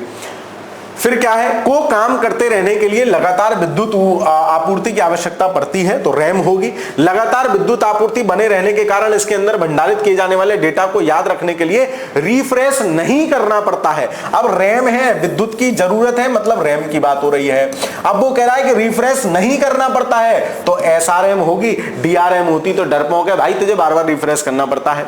हालांकि यह एक अस्थिर मेमोरी होती है, तो फिर रैम की बात हो गई, जिसका अर्थ है कि एक बार विद्युत आपूर्ति बाधित होने पर इसमें सारा भंडारित डेटा विलुप्त हो जाएगा। तो अगर यह बात ना लिखी होती, रिफ्रेश नहीं करना होता है, तो खाली आंसर रैम होता, लेकिन रिफ्रेश नहीं करने की बात आ गई, मतलब SRM होगी। तो देखो, सवाल तुम्हें लग रहा है कि कितना भयंकर सवाल है, बिल्लू भयंकर जैसा सवाल है, बट हलवा सवाल है, हवा नहीं है, हलवा है। तो देखो, इसमें जैसे ही तुम्हें कुछ मैंने कीवर्ड्स याद करा दिए, SRM से पूछेगा रिफ्रेश नहीं, फ्लैश मेमोरी, वो SSD सॉरी, SRM से रिफ्रेश नहीं, याद रखना। और SRM क्या है, SRM कम डेटा होल्ड करती है लेकिन स्पीड अप होती है। DRM क्या है, बार बार रिफ्रेश करना पड़ता है, ज्यादा डेटा होल्ड करती है। ठीक है, आगे चलते हैं। और SRM की तुलना में स्लो होती है, तो रिफ्रेश नहीं करना है तो क्या है, SRM होगा। Then option number D will be the right answer for this question. आगे चलते हैं। ठीक, चलो। ऑफिस के कामों में प्रयोग किए जाने वाले स्टैंडर्ड लैपटॉप में रैम के आकार की आम परास क्या होती है। तो आपने देखा होगा भाई साहब कितने रैम का लैपटॉप ले आए, तो रैम क्या होती है, सामान्यतः 4 से आजकल तो 64 जीबी तक होता है, 2020 का सवाल है तो हो सकता है ना। तो आजकल तो 64 जीबी तक होता है, 4 से 64 जीबी, लेकिन 4 से 16 लिखा है तो इसका काम देखो केबी होगा नहीं, एमबी में कोई रैम का साइज थोड़ी ना होगा। 128 जीबी 256 जीबी अभी बहुत बड़ा हो गया, ये आज से 2 4 5 साल के बाद की बात है। वर्तमान में option number C will be the right answer for this question. Alia के पास 2600 MB डेटा है, आलिया भट्ट। दिनेश बाबू है, दिनेश के पास 4000 MB डेटा है। इन दोनों डेटा को एक ही फाइल में रखेंगे। दीदी जहां तू अपना डेटा रखे वहीं मेरा डेटा रख लिया भाई।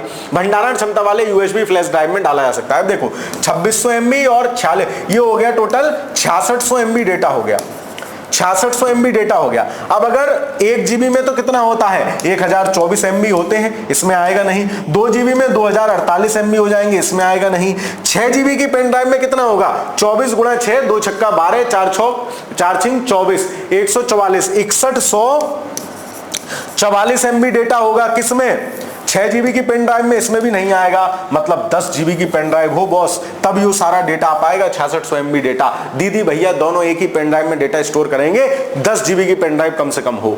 ठीक, चलो यही बात इन्होंने बता दी। निम्नलिखित में से कौन सी स्मृति मुख्य रूप से अर्धचालकों पर आधारित नहीं होती है? तो देखो मुख्य मेमोरी होगी, कैश मेमोरी होगी, द्वितीयक मेमोरी और रजिस्टर्स। द्वितीयक जो सेकेंडरी मेमोरी होती है वो अर्धचालकों पर आधारित नहीं होती है, SSD बेस्ड होती है ना, वो अलग। अब देखो यहां भी आप ऑड वन आउट हटा सकते हो। Main memory, cache memory, register सब किसके अंदर है, सीपीयू के अंदर है। ये बाहर रहता है द्वितीयक मेमोरी। द्वितीयक मेमोरी जो SSD SD कार्ड आप देखते हो, पेन ड्राइव देखते हो, वो सब है सेकेंडरी मेमोरी, तो ये अलग है, ऑड वन आउट से भी हटा सकते हो। द्वितीयक मेमोरी सेमीकंडक्टर मेमोरी पर आधारित नहीं होती है, बाकी सब सेमीकंडक्टर के एग्जांपल हैं। सीपीयू का वह भाग जिसमें सर्किटरी लगा होता है और जो संग्रहित प्रोग्रामों को पूरा करने या निष्पादित करने के लिए कंप्यूटर सिस्टम को निर्देशित करने के लिए विद्युत संकेतों का प्रयोग करता है, उसे किस नाम से जाना जाता है? सीपीयू के 2 महत्वपूर्ण भाग हैं। इसका आंसर तो कंट्रोल यूनिट है, लेकिन 2 महत्वपूर्ण भाग हैं, एक कंट्रोल यूनिट, एक ALU अर्थमेटिक लॉजिकल यूनिट। ये हमने पिछली क्लास में भी देखा था, इसकी फुल फॉर्म बार बार आई थी। 2 महत्वपूर्ण भाग हैं। जितनी भी सीपीयू के बारे में गणितीय संक्रियाएं होंगी, मैथमेटिकल कैलकुलेशन होंगी या रीजनिंग वाले क्वेश्चन होंगे, तर्क आधारित चीजें होंगी, वो सब ALU मैनेज करेगा। लेकिन पूरे कंप्यूटर के कंट्रोलिंग की बात आ जाएगी तो सीपीयू का कंट्रोल यूनिट, CU जिसको बोलते हैं, CU करेगा, कंट्रोल यूनिट करेगा, है ना, CU करेगा, उसको कंट्रोल यूनिट करेगा। तो आप याद रखो, इसमें कह रहे हैं पूरे उसको मैनेज करने की बात हो रही है तो CU ही करेगा। Option number A will be the right answer. CPU के कंट्रोल यूनिट CU में सर्किटरी होती है और जो संग्रहित प्रोग्रामों निर्देशों को पूरा करने के लिए, पूरे कंप्यूटर सिस्टम को निर्देशित करने के लिए विद्युत संकेतों का यूज करती है। सीपीयू प्रोग्राम निर्देशों को निष्पादित नहीं बल्कि कंप्यूटर के अन्य भागों को निर्देश देता है सीपीयू, और प्रोग्रामों को जो निर्देशित निष्पादित करती है वो एक प्रकार से कंट्रोल यूनिट होती है, CU होती है उसका ही हिस्सा। एक संसाधक के आंतरिक डेटाबेस में बिट्स की संख्या होती है जिसे संसाधक एक बार में संसाधित करता है, उसको क्या कहते हैं? वर्ड लेंथ कहते हैं। एक संसाधक बोलते हैं प्रोसेसर, बेसिकली एक प्रोसेसर, संसाधक प्रोसेसर को ही बोलते हैं अगर मैं सही हूं तो। एक प्रोसेसर बिट्स, कितने बिट्स काम कर सकता है, ये जो बात होती है इसको बोलते हैं वर्ड लेंथ, इसको बोलते हैं वर्ड लेंथ। ठीक है, option number C will be the right answer. Word length bits की वह संख्या होती है जो कंप्यूटर का सीपीयू एक बार में संसाधित करता है। सीपीयू होगा जो इसे वर्ड्स बिट भी कहते हैं। वर्ड्स बिट मतलब शब्द परास, हिंदी में बोलते हैं इसको शब्द परास, है ना, ऑप्शन नंबर सी। बैंकों में चेकों को संसाधित करने के लिए, उनको मैनेज करने के लिए बैंक निम्नलिखित में से कौन सी निविष्ट तकनीक का उपयोग करते हैं? तो आपने बैंक के चेक पर एक कोड देखा होगा जिसको बोलते हैं MICR कोड, है ना, MICR कोड। तो बैंक में चेकिंग में किसका यूज होता है? चेक, बैंक चेक में MICR का यूज होता है। मैग्नेटिक इंक कॉग्निशन ऐसे करके इसकी फुल फॉर्म है, अभी देखेंगे। OMR को आपको पता ही है, ऑप्टिकल मार्क रिकॉग्निशन इसकी फुल फॉर्म है, जो OMR सीट होती है। तो MICR का यूज होता है। कहीं भी बैंकिंग सिस्टम का नाम आएगा तो banking magnetic ink character recognition इसकी फुल फॉर्म है। ये भी कई बार पूछी गई है इसकी फुल फॉर्म, तो आप इसको भी याद रखोगे, इसकी फुल फॉर्म को, मैग्नेटिक इंक कैरेक्टर रिकॉग्निशन। आगे चलते हैं। निम्नलिखित में से किस द्विआधारी संख्या का परिणाम ये होगा? अब देखो इससे संख्या कैसे निकालते हैं, तो पीछे से गुणा करना शुरू करते हैं। सबसे पहले देखो ये क्या है, 1 1 1, इससे अगर हमें संख्या निकालनी हो 0 1 0, इधर से उठाएंगे तो 2 की घात 0 गुणा 0 प्लस 2 की घात 1 गुणा 1 ऐसे ले रहे हैं, प्लस 2 की घात 2 गुणा 0 प्लस 2 की घात 3 गुणा 1 प्लस 2 की घात 4 गुणा 1 प्लस 2 की घात 5 गुणा 1। अब इनसे जो नंबर आएगा इसको जोड़ लेंगे। देखो 2 की घात 0 मतलब 1, तो 1 गुणा 0 मतलब 0, प्लस 2 की घात 1 मतलब 2, तो 2 प्लस ये 0 है तो 0 हो जाएगा, प्लस ये इसकी गुणा 1 से हो रही है तो यहाँ 2 की घात 3 का मतलब हो गया 8, 2 दूनी 4 दूनी 8, 8 गुणा 1 मतलब 8, प्लस 2 की घात 4 मतलब 16, प्लस 2 की घात ये 5 मतलब हो जाएगा 32। तो ये अंक कितना हो जाएगा टोटल? 1 मिनट। डेसिमल वैल्यू 2 की घात 0 गुणा 1, 2 की घात 1, 2 की घात 2, 3, 4, 5, तो 2 की घात 2 4, 2 की घात 3 8, 32 है ना। तो इस प्रकार से ये परिणाम हमसे पूछ रहा है कितना होगा। तो देखो ये जो परिणाम है इसका मान 58 है। हमारे वाले को जोड़ना जरा, 32 और 16 कितना हो गया? 32 और 16 हो गया 48, 48 और 8 54 और 2 56 और 1 57, तो 56 है ना, 58, 1 मिनट, 32 और 16 हो गए 48, 48 और 6 56 और 2 58। मतलब ये संख्या भी हमसे कभी कभी पूछी जाती है कि इसकी द्वि आधारी संख्या क्या होगी, तो 58 है। अब हम इनसे इस प्रकार से निकालेंगे, इनका जोड़ घटाने का भी प्रोसेस होता है, वो मैं आपको अगली वीडियो में जब हम बाइनरी नंबर प्रॉपर पढ़ रहे होंगे, ये 1-2 क्वेश्चन है, बाकी इनका निकालने का तरीका यही है। अगर हमसे सीधे इस संख्या से पूछ लेगा, जोड़ घटाना भी इनका होता है कि कैरी आ गया, ये हो गया, वो हो गया। मैं आपको अगली एक क्लास में जब बाइनरी अंक सिस्टम पढ़ रहे होंगे, मैं पूरा आपको इनका जोड़ घटा गुणा गुणा सब सिखा दूंगा, है ना, क्योंकि अभी टाइम टेकिंग है, आज हमें सवाल भी ज्यादा कर रहे हैं। बाकी इसी तरीके से निकालते हैं। और इस संख्या से अगर हमें बाइनरी निकालनी हो तो वो हमने पीछे देखा ही, 2 से भाग कर करके निकालते हैं। तो ऐसे 2 सवाल हैं, इनको अभी के लिए स्किप कर देते हैं। कंप्यूटर संसाधक में ALU, तो ALU में बार बार कह रहा हूं इसकी फुल फॉर्म पूछी गई है, कई बार पूछी गई है, अर्थमेटिक लॉजिक यूनिट, है ना। अब देखो यहां पहला एप्लीकेशन है, ठीक। अब देखो लॉजिक है, इनमें लेयर है, यहां आप इसमें फंस सकते हो एप्लीकेशन लेयर यूनिट में। तो मैंने आपसे कहा 10 में से 7-8 जगह ये ट्रिक काम करती है। इसकी फुल फॉर्म तो आपको वैसे याद होनी चाहिए, 2 रुपए किलो वाला सवाल है। अर्थमेटिक लॉजिक यूनिट किसकी फुल फॉर्म है? ALU की फुल फॉर्म है। किसका भाग है? CPU का भाग है। आगे चलते हैं। Cathode ray tube CRT computer monitor से चुंबकत्व को हटाने के लिए इस्तेमाल की जाने वाली प्रक्रिया को क्या कहते हैं? इसको बोलते हैं, इसको याद कर लो, इसको डीगॉस कहते हैं, है ना। पुराना सवाल है, पूछा नहीं जाना चाहिए, अब ये टेक्नोलॉजी भी यूज नहीं होती है। CRT cathode ray tube monitor से चुंबकत्व को हटाने के लिए, क्योंकि इलेक्ट्रॉन बीम वो उस पर जो है मार रही है स्क्रीन पे, उसको चुंबकत्व, उससे एक मैग्नेटिक फील्ड भी जनरेट हो जाती है, उस मैग्नेटिक फील्ड को हटाया जाता है, उस प्रक्रिया को डीगॉस कहते हैं, है ना, डीगॉस कहते हैं। तो इसको याद कर लेना, ये बहुत पुराना सवाल है, अब तो ये टेक्नोलॉजी यूज भी नहीं होती है, ना पढ़ते हैं, लेकिन ठीक है, कोई पुराने टाइप का मास्टर होगा, उसने सवाल कहीं से कॉपी पेस्ट किया होगा, मार दिया, तो ध्यान रखना दोबारा आ जाए तो, ताकि तुमको समस्या ना हो। कंप्यूटर माउस का आविष्कार किसने किया था? डगलस एंगेलबर्ट ने किया था, डगलस एंगेलबर्ट। और डगलस से याद रखो 2 ग्लास, डगलस 2 ग्लास। तो माउस में जब आप देखोगे तो 2 राइट क्लिक और लेफ्ट क्लिक होते हैं ना, यहां बीच में गुंडी सी होती है, तो ये क्या है? डगलस मतलब 2 ग्लास है। तो माउस से याद रखोगे, जैसे माउस में भी 2 क्लिक होते हैं, वैसे यहाँ डगलस है, 2 क्लिक है। तो डगलस एंगलबर्ट याद रखना, माउस के आविष्कारक हैं, और 1960 में किया है। इसका पेटेंट 1970 में करवाया। माउस का पहली बार प्रयोग 1973 में किया गया। प्राइमरी स्टोरेज डिवाइस कौन है? प्राइमरी स्टोरेज डिवाइस क्या होगी? जो सेकेंडरी ना हो। सेकेंडरी तुम्हारी सब बाहर वाली, CD है, USB है, SSD है, SD कार्ड है, ये सब होते हैं। इसके सिवा देखो हार्ड डिस्क क्या होती है? बाद में डेटा स्टोर करने के काम आती है, मतलब सेकेंडरी स्टोरेज है। मैग्नेटिक टेप क्या है? सेकेंडरी स्टोरेज है। रैंडम एक्सेस मेमोरी, रैम क्या है? प्राइमरी मेमोरी है। ऑप्टिकल डिस्क भी, मतलब CD इसको बोलते हैं, है ना, ये भी सेकेंडरी मेमोरी है। रैंडम एक्सेस मेमोरी क्या होगी इनमें से? प्राइमरी मेमोरी कौन सी है? रैम, रोम, और उसके बाद आप क्या आ जाएंगी? कैश, रजिस्टर्स, ये सब जो है प्राइमरी मेमोरी के पार्ट हैं।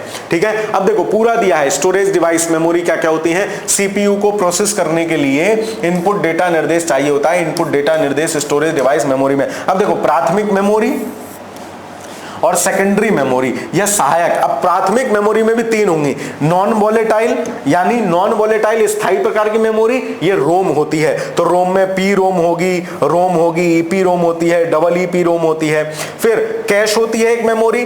फिर अस्थायी मेमोरी जो होती है वो रैम होती है। तो रैम, रोम और कैश जो है ये प्राइमरी मेमोरी के एग्जांपल हैं। सेकेंडरी मेमोरी में hard disk, magnetic tape, CD ROM, CD रार, है ना, read and write, floppy, DVD, pen drive और जितनी भी एसडी कार्ड वेसडी कार्ड होते हैं सब सेकेंडरी मेमोरी के टाइप हैं। तो इसको आप याद रखोगे। प्राइमरी मेमोरी में तीन चीज है, रैम, रोम और कैश। बाकी जो भी बचे मैक्सिमम चीजें सेकेंडरी मेमोरी में आती हैं। आगे चलते हैं।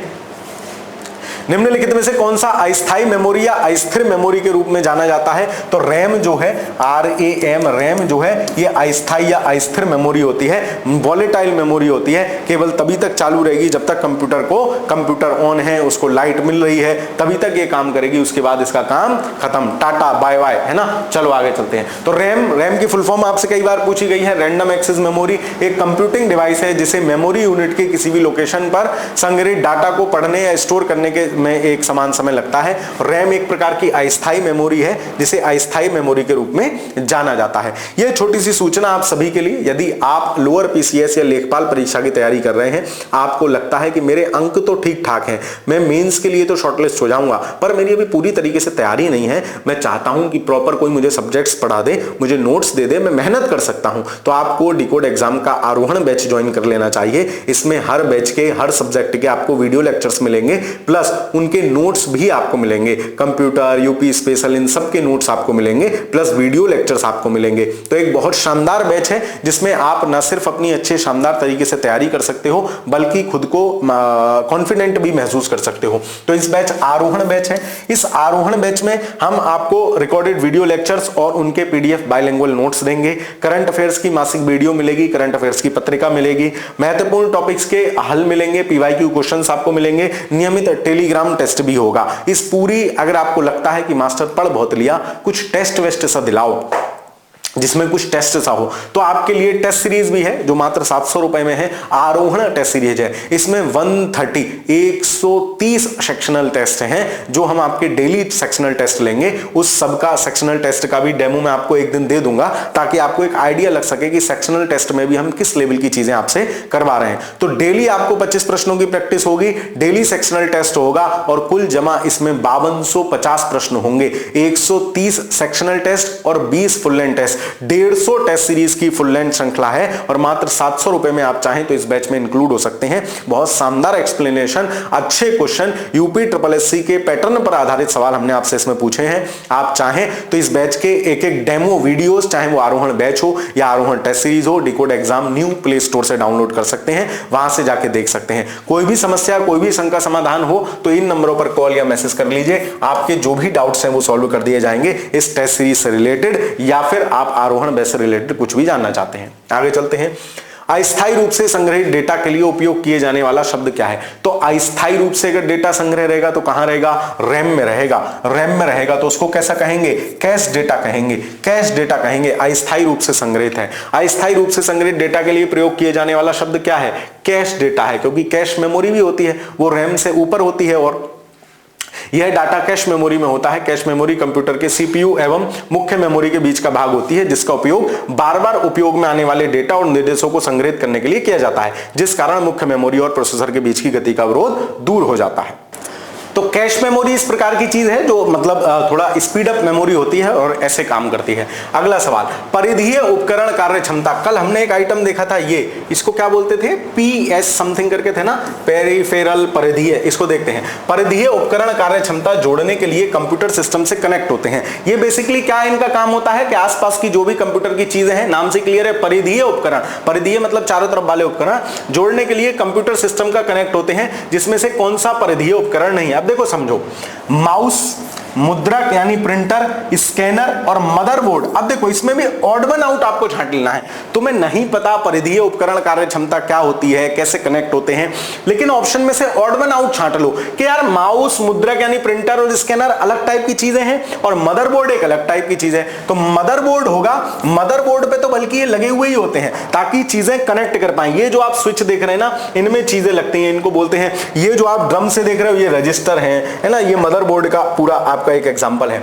मदरबोर्ड परिधीय उपकरण नहीं है, यह कंप्यूटर का ही प्रमुख अंग है, जबकि अन्य विकल्प परिधीय उपकरण है जो कंप्यूटर सिस्टम से जुड़े रहते हैं। परिधीय उपकरण मतलब जो चारों तरफ से सपोर्ट सिस्टम के रूप में जुड़े हुए हैं कंप्यूटर से, वो सब परिधीय उपकरण हैं। ठीक है, चलो आगे चलते हैं। अगला सवाल क्या है? केंद्रीय प्रसंस्करण इकाई सीपीयू और मुख्य मेमोरी के बीच एक बफर के रूप में काम करता है। कौन? कैश मेमोरी जो होती है वो सीपीयू और मेन मेमोरी जो होती है उसके बीच में एक बफर का काम करती है। सीपीयू और मेन मेमोरी जो आपकी है उसके बीच में कैश रहेगा। कैश मेमोरी बढ़िया से एकदम एक तरह से बफर का काम करती है, रिफ्रेशिंग करती है, स्पीड अप होकर चलती है, तो वो कैश मेमोरी होती है। कैश मेमोरी एक विशेष प्रकार की तीव्र गति की मेमोरी होती है जो कंप्यूटर की प्रोसेसिंग गति को और बढ़ा देती है। यह मेमोरी सीपीयू और मुख्य मेमोरी के बीच एक बफर के रूप में काम करती है, तो ये भी बात आप ध्यान रखोगे। कौन सा कंप्यूटर पेरिफेरल? कंप्यूटर पेरिफेरल आपको भौतिक छवि या कंप्यूटर पेरिफेरल वही परिधीय कंप्यूटर का मतलब जो चारों तरफ से उपकरण जुड़े हुए हैं, वो भौतिक छवि या दस्तावेज की प्रतिलिपि बनाने और उसे डिजिटल छवि के रूप में अपने कंप्यूटर पर सहेजने की सुविधा देता है। तो कौन होगा जो भौतिक छवि भी बना देगा और डिजिटल रूप से कंप्यूटर पर सहेज भी लेगा? प्रिंटर होगा क्या? USB drive? स्कैनर होगा। स्कैनर क्या होगा? भौतिक छवि या दस्तावेज की प्रतिलिपि बना लेगा। स्कैनर से ही तो हम कुछ भी स्कैन करते हैं और डिजिटल छवि के रूप में उसे कंप्यूटर में जाके सेव भी कर लेगा। स्कैनर इज द डिवाइस, जो इस प्रश्न का सही उत्तर होगा ऑप्शन नंबर सी। स्कैनर एक कंप्यूटर पेरिफेरल है जो भौतिक छवि या दस्तावेज की प्रतिलिपि बना लेता है, फोटोकॉपी कर लेता है और उसे डिजिटल छवि के रूप में कंप्यूटर में सेव भी कर लेता है, तो वो स्कैनर होगा। इनमें से किस इनपुट डिवाइस का उपयोग व्यापक रूप से योग्यता परीक्षण जैसे परीक्षणों में किया जाता है? तो योग्यता परीक्षण मतलब आपका एग्जाम वाला मान लो योग्यता परीक्षण, तो किसका यूज किया जाएगा? ओएमआर शीट का यूज किया जाता है। बारकोड रीडर, जो बारकोड होते हैं ऐसे वाला जो कोड होता है ना, चार मोटी मोटी सी लाइन, एक पतली लाइन, फिर ऐसे करके, उसको बोलते हैं बारकोड रीडर। ऑप्टिकल मार्क पहचान, रिकॉग्निशन को पहचान लिख दिया, ऑप्टिकल मार्क रिकॉग्निशन, ओएमआर जो है वो इस प्रकार की चीज के लिए यूज किया जाएगा। Magnetic ink character recognition MICR होता है जो बैंक के चेक प्रणाली में यूज होता है, बैंक के चेक सिस्टम में यूज होता है। टच पैड एक अलग प्रकार की चीज है, ये पूरी जैसी जो स्क्रीन है टच पैड है। ये टच स्क्रीन क्या है समझो, ये टच स्क्रीन आउटपुट और इनपुट दोनों डिवाइस है। क्यों? ये पीपीटी आपको दिख रही है मतलब आउटपुट डिवाइस है, शो कर रहा है दिए गए इनपुट को। मैं इसको टच करके इस पे कुछ लिख रहा हूं, ये टच से भी इनपुट लेके इस पे लिख रहा है, तो जो आपकी स्मार्ट स्क्रीन है ना वो इनपुट और आउटपुट दोनों डिवाइस है। तो ऐसा सवाल भी कभी आपसे बन सकता है। ऑप्टिकल मार्क रीडर एक इनपुट डिवाइस है ना, तो इन्होंने सारे एक्सप्लेन कर दिए। प्रिंट के दौरान गैर प्रभाव वाले प्रिंटर, है ना, गैर प्रभाव। अब देखो दो प्रकार के, एक इंपैक्ट एक नॉन इंपैक्ट, तो ये किसकी बात हो रही है? गैर प्रभाव मतलब नॉन इंपैक्ट प्रिंटर की बात हो रही है, नॉन इंपैक्ट प्रिंटर की बात हो रही है। प्रिंट के दौरान गैर प्रभाव वाले प्रिंटर पेपर को स्पर्श नहीं करते हैं, हमें पता है। इंपैक्ट पड़ेगा मतलब तब गाल पे छपेगा प्रॉपर पढ़ के, वरना नहीं। वे कागज पर प्रतीकों को छापने के लिए रासायनिक, गर्मी और विद्युत संकेतकों का यूज करते हैं। इनमें से कौन सा गैर प्रभाव प्रिंटर नहीं है? तो देखो डॉट मैट्रिक्स प्रभावी प्रिंटर है, डॉट डॉट करके छापता है। डेस्ट जेट भी है। थर्मल प्रिंटर जो है, थर्मल प्रिंटर जो है गैर प्रभाव प्रिंटर नहीं है, तो थर्मल भी गैर प्रभाव प्रिंटर है। थर्मल क्या करता है? गैर प्रभाव, नॉन इंपैक्ट है। हाँ, थर्मल नॉन इंपैक्ट प्रिंटर है। थर्मल कोई प्रभाव थोड़ी जाता है, ऊष्मीय गर्मी पैदा करता है जिससे प्रिंट हो जाता है। लेजर भी क्या है? लेजर बीम द्वारा इंपैक्ट नहीं डालता है, लेजर बीम करता है, तो ये भी इंपैक्ट नॉन इंपैक्ट है। डेस्क जेट भी क्या है? नॉन इंपैक्ट प्रिंटर है। लेकिन डॉट मैट्रिक्स आपका जो है वो क्या है? वो इंपैक्ट प्रिंटर है, तो गैर प्रभाव प्रिंटर नहीं है, नॉन इंपैक्ट प्रिंटर नहीं है, इंपैक्ट प्रिंटर है। कौन सा? Dot matrix printer. Option number A will be the right answer for this question. आगे चलते हैं। तो प्रिंटर से कई सवाल पूछे गए हैं, बिल्कुल क्लियर कर लेना। मैंने पिछली क्लास में भी प्रिंटर का टाइप और चीजें डिस्कस की हैं, इस क्लास में भी डिस्कस की हैं, आसानी से आपको जो तरीका हो सकता है उसे समझाया है। वर्तमान कंप्यूटिंग में समस्त विश्व में कौन सा कोड प्रयोग किया जाता है और स्वीकार्य है? तो उसे बोलते हैं अमेरिकन स्टैंडर्ड कोड, ACCII ये होता है। ASCII, American standard code of information ऐसे करके है इसकी फुल फॉर्म, वो भी आपसे पूछी गई है कई बार। तो American standard code for information interchange, American standard code for information interchange ASCII, ये कोड है जो पूरे वर्तमान कंप्यूटिंग में समस्त विश्व में प्रयोग किए जाते हैं, जिसका उपयोग कंप्यूटर में टेक्स्ट को निरूपित करने के लिए किया जाता है। ASCII कोड 7 या 8 बिट इस्तेमाल होते हैं। तो अगला सवाल आपसे ये बनेगा, ASCII कोड में कितने बिट इस्तेमाल होते हैं, 7 या 8 बिट या फिर 1 बाइट। बात समझ में आई? चलो निम्न में से कौन सा है जो किसी छवि को डिजिटलीकृत करके टेलीफोन लाइन पर चित्र और टेक्स्ट भेजकर प्राप्त कर सकते हैं। अब देखो, आपने एक सुना होगा, फैक्स क्या है? फैक्स कोई डिजिटलीकृत थोड़ी करता है, फैक्स तो आउटपुट देता है, भौतिक छवियां छापता है। गलत हो जाएगा। साउंड कार्ड का कोई मतलब नहीं है। मॉनिटर डिजिटलीकृत करके टेलीफोन लाइन पर नहीं भेज सकता। मॉनिटर सिर्फ आउटपुट डिवाइस है, में दिखा सकता है, लेकिन फैक्स मशीन, आपने सुना होगा पहले जमाने में जब ईमेल इत्यादि पर कॉपियां नहीं जाती थी तो कहते थे जी फैक्स आया है। तो फैक्स क्या था? चीज को, किसी छवि को डिजिटलीकृत किया और टेलीफोन लाइन पर वो चित्र भेज दिया, सामने बैठा आदमी फैक्स निकाल लेता था। तो फैक्स मशीन इसका एग्जांपल है। ऑप्शन नंबर बी पुरानी टेक्नोलॉजी है। फैक्स मशीन एक ऐसा उपकरण है जिसका इस्तेमाल डॉक्यूमेंट को डिजिटल रूप से भेजने के लिए होता है। इसमें टेलीफोन लाइन के माध्यम से चित्र और टेक्स्ट को भेजा जाता था। इसका व्यावसायिक उपयोग पहले सरकारी जो बड़े बड़े ऑफिस होते थे उनमें होती थी फैक्स मशीन। फैक्स किया है, कोई अर्जेंट काम होता था, सामान्य चीजें डाक से लेटरबाजी होती थी, लेकिन कोई मोस्ट अर्जेंट काम है तो फैक्स किया जाता था। फैक्स आ गया मतलब सरकारी महकमों में हलचल मच जाती थी। फैक्स आया मतलब तत्कालिक काम है। आगे चलते हैं। ALU का विस्तृत रूप क्या है? अर्थमेटिक लॉजिकल यूनिट है। तो अर्थमेटिक, एग्रोमेटिक नहीं होगी, एग्रोरेटिमेटिक देखो लिखा हुआ है, अर्थमेटिक लॉजिकल यूनिट है। Option number C will be the right answer for this. और ALU किसका भाग है? ALU CPU का भाग है। गणितीय संक्रियाएं ये सब करने के लिए ALU का यूज करते हैं। कंप्यूटर प्रणाली में निम्नलिखित में से क्या इनपुट डिवाइस नहीं है?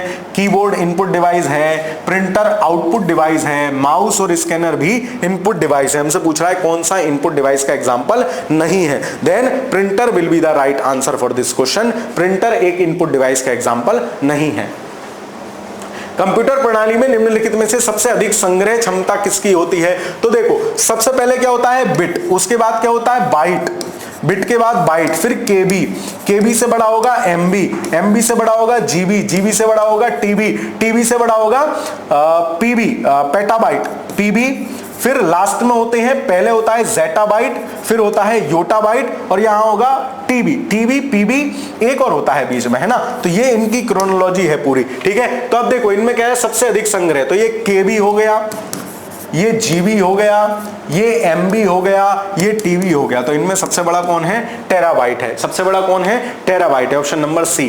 तो ये आपको दिया है, देखो ये क्या है? बिट होता है, 8 बिट का एक बाइट होता है, फिर सब में 1024, फिर केबी, एमबी, जीबी, टीबी, फिर पीबी, एक्सईवी, पीबी, ईबी, जीबी, यूबी, और ये बीबी होता है लास्ट में, ब्रोंटोबाइट। ये मैं पहली बार सुन रहा हूं, ब्रोंटोबाइट मुझे नहीं पता था, मुझे योटोबाइट तक पता था। तो देखो इनको याद करने की क्या ट्रिक है, यहां तक तो आपको याद होंगे, विट, केबी, एमबी, जीबी, टीबी, यहां तक तो सामान्य रूप से यूज होते हैं। अब पी और ई को याद करो, इसमें क्या है? क्रोनोलॉजी उल्टी है। पी और ई, हिंदी वर्ण, अंग्रेजी वर्णमाला में ई पहले आता है, पी बाद में आता है। यहां पेटाबाइट पहले है, ई बाद में है। ऐसे ही यहां जेड बाद में आता है, बाई बाद पहले आता है, तो यहां जोटाबाइट पहले है, योटाबाइट बाद में है, और लास्ट में तो बी भी है ही है ना। तो ये आपको क्रोनोलॉजी पी बी, और ऐसे या तो ये याद कर लो या पी ई जेड वाई याद कर लो, पी ई जेड वाई, तो ऐसे ध्यान रह जाएगा। ये आपसे कई बार विभिन्न परीक्षाओं में इनकी क्रोनोलॉजी, ऊपर से ज्यादा का क्रम, ऐसे करके सवाल कई बार पेपर में पूछे गए, तो आपको आना चाहिए। किसी कंप्यूटर की परमानेंट मेमोरी क्या कहलाती है? तो परमानेंट मेमोरी क्या रैम होगी, क्या सीपीयू होगी, क्या सीडी रोम होगी, क्या रोम होगी? जो परमानेंट मेमोरी है उसकी स्थायी मेमोरी है। यद्यपि रोम एक प्राइमरी मेमोरी है लेकिन स्थायी मेमोरी है। Then option number C will be the right answer. ROM की फुल फॉर्म होती है रीड ओनली मेमोरी, रैम की फुल फॉर्म होती है रैंडम एक्सेस मेमोरी। कंप्यूटर में भंडारण का माध्यम है जिसका उपयोग कंप्यूटर तथा विभिन्न इलेक्ट्रॉनिक उपकरणों में किया जाता है। रोम कंप्यूटर की परमानेंट मेमोरी, और रोम रैम जो है उसका नाम ही रैंडम है, तो ये एक अस्थायी मेमोरी होती है। कंप्यूटर में कौन सा हार्डवेयर है? C++ क्या है, असेंबली भाषा है। CD-ROM क्या है, अलग टाइप की चीज है। Windows 7 क्या है, ऑपरेटिंग सिस्टम है। तो हार्डवेयर तो इसमें से CD-ROM ही होगा, मतलब जो CD वाली चीज होती है, मोटा मोटा मान के चलो। हार्डवेयर क्या, जिसे छू के देख सके। सॉफ्टवेयर क्या, जो तुम्हारी तरह से सॉफ्ट हो ना। सॉफ्टवेयर क्या है, जो पता है कि ऐसा है, मतलब हार्डवेयर क्या है आपका शरीर, सॉफ्टवेयर क्या है आपकी आत्मा। ऐसे ही कंप्यूटर में सॉफ्टवेयर हैं बहुत सारे, फेसबुक, इंस्टाग्राम, ये सब सॉफ्टवेयर हैं। हार्डवेयर क्या है, आदमी सामने से मिल रहा है। ठीक, ऑप्शन नंबर सी। कंप्यूटर में डाटा का किस रूप में भंडारण होता है, तो कंप्यूटर में जो डाटा सेव रहता है वो बाइनरी फॉर्मेट में सेव रहता है। ऑप्शन नंबर डी, 0 और 1 से मिलकर बनी होती है, इसे द्विआधारी संख्या भी कहते हैं। कंप्यूटर प्रणाली में CD-ROM द्वारा क्या दर्शाया जाता है। CD-ROM क्या है, देखो जहां CD की बात आ जाएगी, CD-ROM क्या है, ऑप्टिकल डिस्क है ना। ऑप्टिकल डिस्क है, प्रकाशकीय संग्रह है। ऑप्टिकल डिस्क होती है, मैग्नेटिक डिस्क अलग चीज होती है ना। मैग्नेटिक ऑप्टिकल डिस्क नहीं है। CD क्या है, DVD मैग्नेटिक ऑप्टिकल डिस्क है, लेकिन CD क्या है, ऑप्टिकल डिस्क है। तो ये आप CD देख रहे हो, ये देखो कंप्यूटर प्रणाली में CD-ROM द्वारा ऑप्टिकल डिस्क को प्रदर्शित किया जाता है। प्लास्टिक की बनी गोल डिस्क होती है। इस डिस्क की ऊपरी सतह पर प्रकाश परावर्तित करने वाले पदार्थ की लेप लगाई जाती है। डिस्क पर पढ़ने लिखने के लिए लेजर बीम का यूज किया जाता है। ये DVD है, ये CD नहीं है, ये DVD है। ये DVD का एग्जांपल है। CD व्हाइट वाली होती है, DVD जो होगी वो मैग्नेटिक ऑप्टिकल डिस्क होगी। ठीक है, बाइनरी में इसका दशमलव किसके समतुल्य होगा, देख लो, कर लो। ये हो जाएगा 2 की घात 0 गुणा 1, मतलब हो जाएगा 1। फिर 2 की घात 2 गुणा 1 मतलब 2, इनको जोड़ते चलेंगे। 2 की घात 2 गुणा 1 मतलब 4, 2 की घात 3 8, फिर ये 2 की घात 3 के बाद 4 5 6 7, ये सब 0 होंगे यहां तक, क्योंकि गुणा 0 से होगी। 2 की घात 8, 2 की घात 8 जितना भी हो जाए, तो इसी फॉर्मेट में ये जुड़ते चलते हैं। देखो 2 की घात 1 गुणा 2 की घात 0, 1 गुणा 2 की घात 1, इसी फॉर्मेट में जोड़ के 1807 इसका आंसर आएगा। मैंने आपको पीछे भी सिखा दिया, बाकी डिटेल में फिर हम पढ़ लेंगे। इसका दशमलव समतुल्य होगा, ये आसान है। देखो 2 की घात 0 गुणा 1 प्लस 2 की घात 1 गुणा 1 प्लस 2 की घात 2 गुणा 0, उल्टा चल रहे हैं इधर से, प्लस 2 की घात 3 गुणा 1। अब इनको जोड़ लो, ये आएगा 1, 2 की घात 0 का मतलब 1, 1 गुणा 1 बराबर 1, प्लस 2 की घात 1 गुणा 1 मतलब 2, 2 की घात 2 गुणा 0 0, 2 की घात 3 गुणा 1 मतलब 8, तो 8 और 2 10 और 1 11, इसका मान हो जाएगा ऑप्शन नंबर सी। ऐसे सवाल भी आपसे पूछे गए हैं, तो ये संख्याएं भी निकालने आपको आना चाहिए। Option number C. कौन सी कोटि BIOS को सर्वोत्तम रूप से परिभाषित करती है। BIOS क्या है, एक प्रकार का फर्मवेयर है। मैंने आपको पहले ही बताया था व्हाट इज फर्मवेयर, जो कंप्यूटर के हार्डवेयर के बेसिक सॉफ्टवेयर होते हैं उनको चालू करने के लिए। और बेसिक इनपुट आउटपुट क्या है, सावधान चाचा शुरू हो रहे हैं, ये कौन बताता है, और सबको शुरू करने में एकदम महत्वपूर्ण भूमिका निभाता है कौन, basic input output system BIOS। तो BIOS क्या है, एक प्रकार का फर्मवेयर है। हार्डवेयर आपको पता है, जैसे छू के देख सकते हैं। मालवेयर एक प्रकार के खतरनाक सॉफ्टवेयर प्रोग्राम होते हैं, इनको सॉफ्टवेयर में पढ़ेंगे। ये यूटिलिटी एक सॉफ्टवेयर का प्रकार है। जब सॉफ्टवेयर पढ़ाऊंगा तो आपको ये सब पढ़ाऊंगा। अभी हार्डवेयर की क्लास हम कर रहे हैं, हार्डवेयर की चीजें पढ़ रहे हैं। ठीक है, चलिए। ये कह रहे हैं फर्मवेयर हार्डवेयर डिवाइस में स्थायी रूप से इंस्टॉल किया जाता है, जो हार्डवेयर डिवाइस है उसको चलाने के लिए। फर्मवेयर बैकग्राउंड में हार्डवेयर को कंट्रोल करने, संचालित करने, मेंटेन करने के लिए होता है। यह प्रोग्राम किए गए निर्देशों का एक सेट है जो video card, BIOS, keyboard, hard drive जैसे डिवाइसों में प्रयोग होता है। इन सब का भी अपना अपना एक होता है। कंप्यूटर में निम्न में से कौन सी इनपुट डिवाइस नहीं है, कैसी बातें कर रहे हो। प्रिंटर आउटपुट डिवाइस है, बाकी माउस से भी इनपुट देंगे क्लिक करके, कीबोर्ड से भी इनपुट देंगे, स्कैनर तो इनपुट है ही है ना। Option number B will be the right answer. Computer mouse किस प्रकार की डिवाइस है, तो कंप्यूटर माउस कैसा है, इनपुट डिवाइस है, आउटपुट थोड़ी ना है, स्टोरेज थोड़ी ना है, सॉफ्टवेयर थोड़ी ना है। वेरी सरल सवाल, जितने पुराने जाते जाओगे कंप्यूटर के सवाल उतने सरल होते जाएंगे। वर्तमान में UPSSC झोला भर के सवाल पूछ रहा है कंप्यूटर के, हर पेपर में 15 सवाल। UPSSC ने इतने एग्जाम निकाल दिए हैं, सब में 15-15 सवाल कंप्यूटर के आएंगे, और आपके लोअर से पहले 2-3 एग्जाम हो जाएंगे, है ना। एक तो लेखपाल वाला ही एग्जाम हो जाएगा, तो आपको एक आइडिया लग जाएगा कि किस प्रकार के क्वेश्चन आपसे पूछे जा रहे हैं। कंप्यूटर के कीबोर्ड में कितनी वर्णमालाओं की की होती है, तो 26 की होती हैं। टोटल पूछ ले कितना होता है, तो अगर मैं गलत नहीं हूं तो 102 होती हैं, है ना। हाँ, 102 की होती हैं, है ना। चलो आगे चलते हैं। मेगाबाइट कितने के बराबर होता है, तो 1 MB किसके बराबर होगा, 1024 KB के बराबर होगा, तो 1024 किलोबाइट के बराबर होता है। Option number C. है ना। तो ये सब दिए हैं, सबकी चेंजिंग दी है। केवल एक बाइट 8 बिट के बराबर होता है, बाकी फिर सब 1024 है। कंप्यूटर में स्टोरेज के माध्यम की क्षमता की इकाई क्या होती है, तो वो बाइट के फॉर्म में कंप्यूटर डेटा रखता है। बाइट द्वि आधारी बाइनरी कोड होती है, बाइट के फॉर्म में। याद रखना, बिट के फॉर्म में कंप्यूटर डेटा स्टोर नहीं करता है, कंप्यूटर डेटा बाइट के फॉर्म में स्टोर करता है।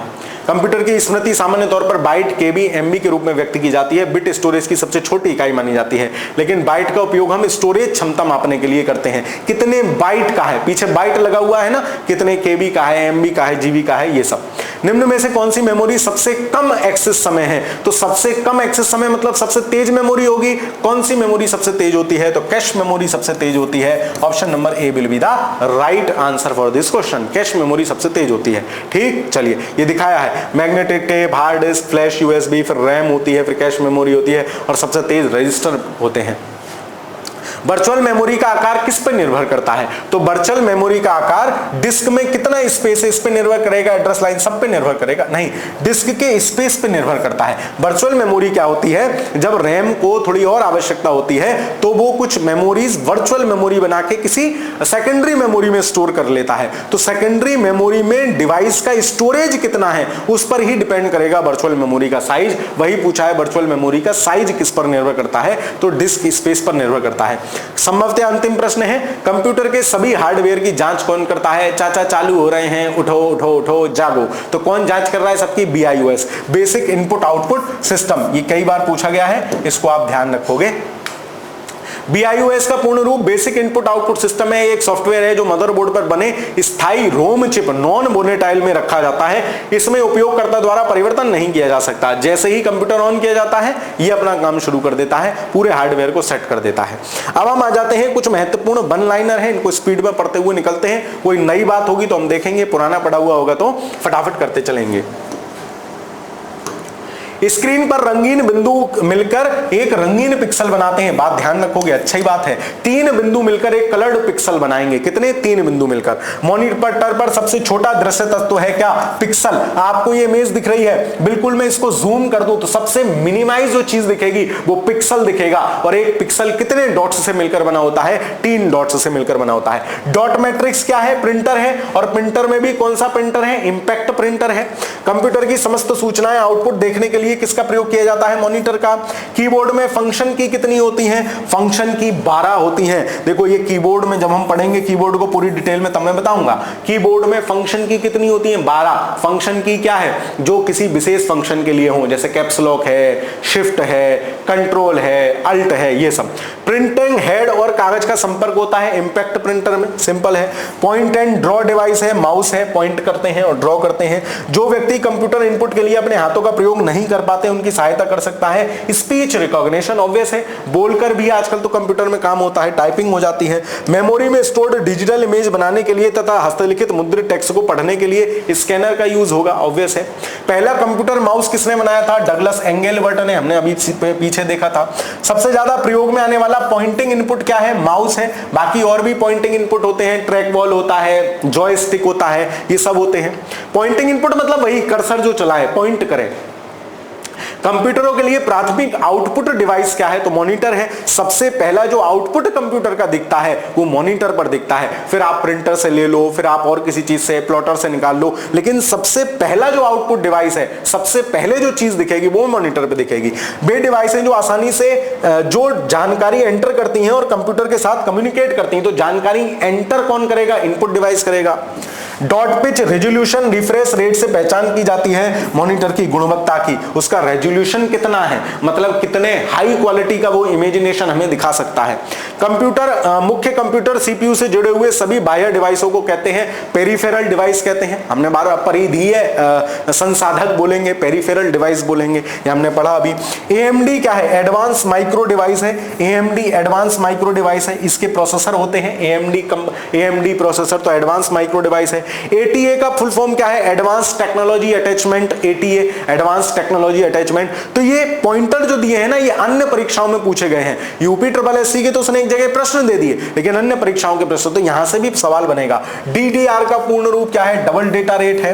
एचडीएमआई का पूर्ण रूप क्या है? High definition media interface. तो एचडीएमआई केबल होता है ना लैपटॉप से, एचडीएमआई केबल से। अब ये स्मार्ट बोर्ड है, स्मार्ट बोर्ड में या तो मैं एचडीएमआई केबल लगा के लैपटॉप से इसको कनेक्ट कर लूं, या फिर इसमें डायरेक्ट में एक डिवाइस आता है उसको इंस्टॉल कर लूं, है ना। तो एचडीएमआई केबल होता है हाई डेफिनेशन। एचडी की फुल फॉर्म भी हाई डेफिनेशन होती है, मीडिया इंटरफेरेंस।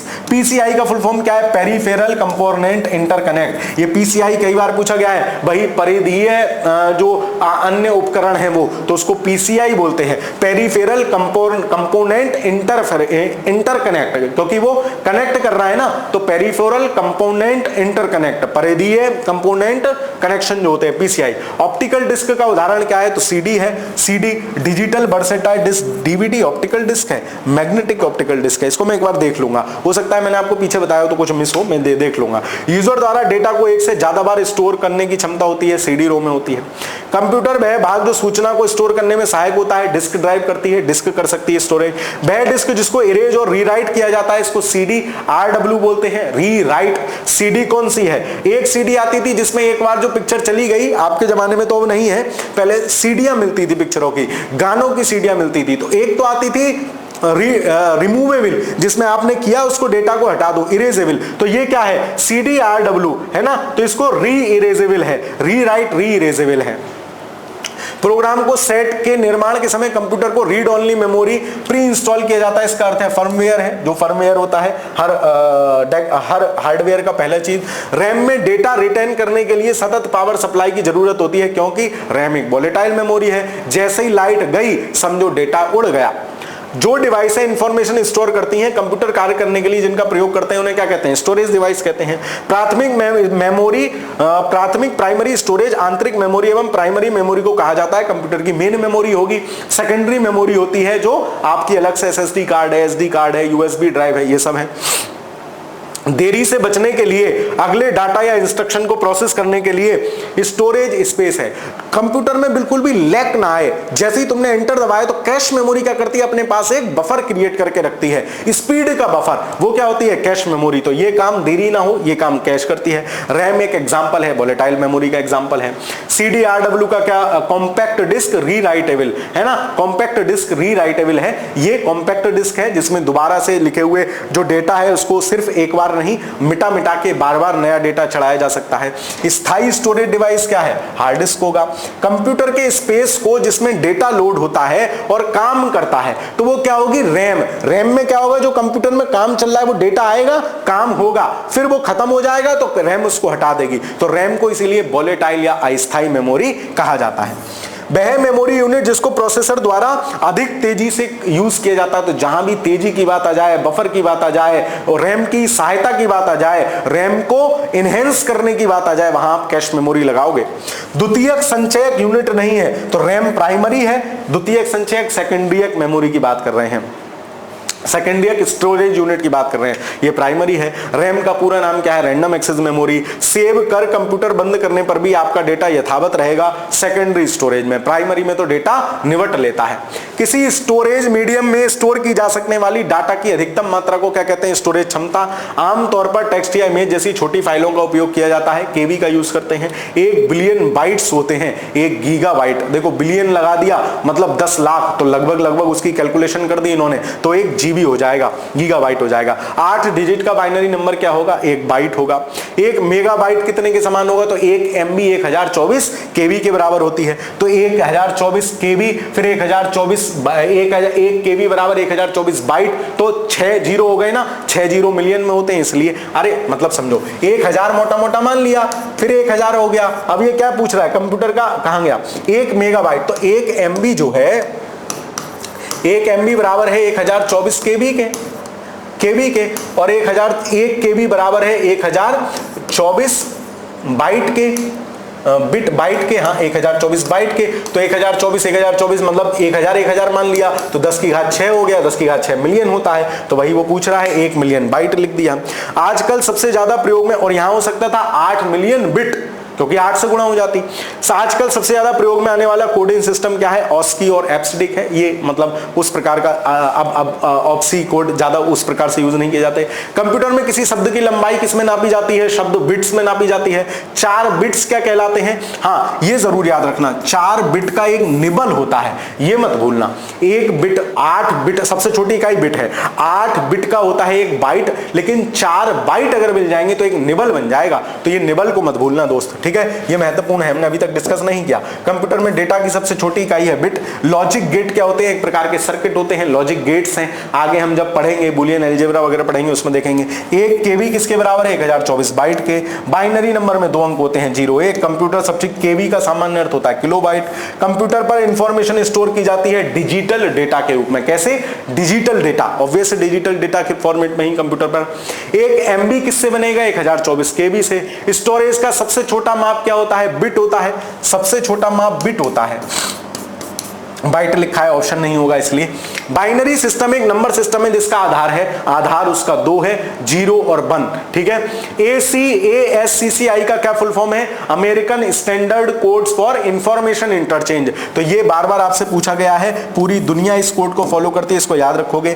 सबसे ज्यादा प्रयोग में आने वाला कोड है जो प्रत्येक कैरेक्टर को विशिष्ट 8 कोड के रूप में निरूपित करता है, EBCDIC। ये मुझे भी नहीं पता क्या है, इसको मैं देख के एक बार आपको डिटेल में बताऊंगा, ठीक है? आपका आज का जो हार्डवेयर वाला कॉन्सेप्ट था वो हमने पूरा कर लिया है। अगली कक्षाओं में सॉफ्टवेयर जैसी चीजें पढ़ेंगे। मैं कंप्यूटर की क्लास की थोड़ी लंबाई इंक्रीज कर दे रहा हूं, नंबर ऑफ क्वेश्चन ज्यादा कर दे रहे हैं। हम 50-55 सवाल करते हैं, 60-70 सवाल करने शुरू कर देंगे तो कंप्यूटर आपका जल्दी समाप्त हो जाएगा। परेशान मत होइए, आराम से जितना, देखिए रेगुलर पढ़ना आवश्यक है।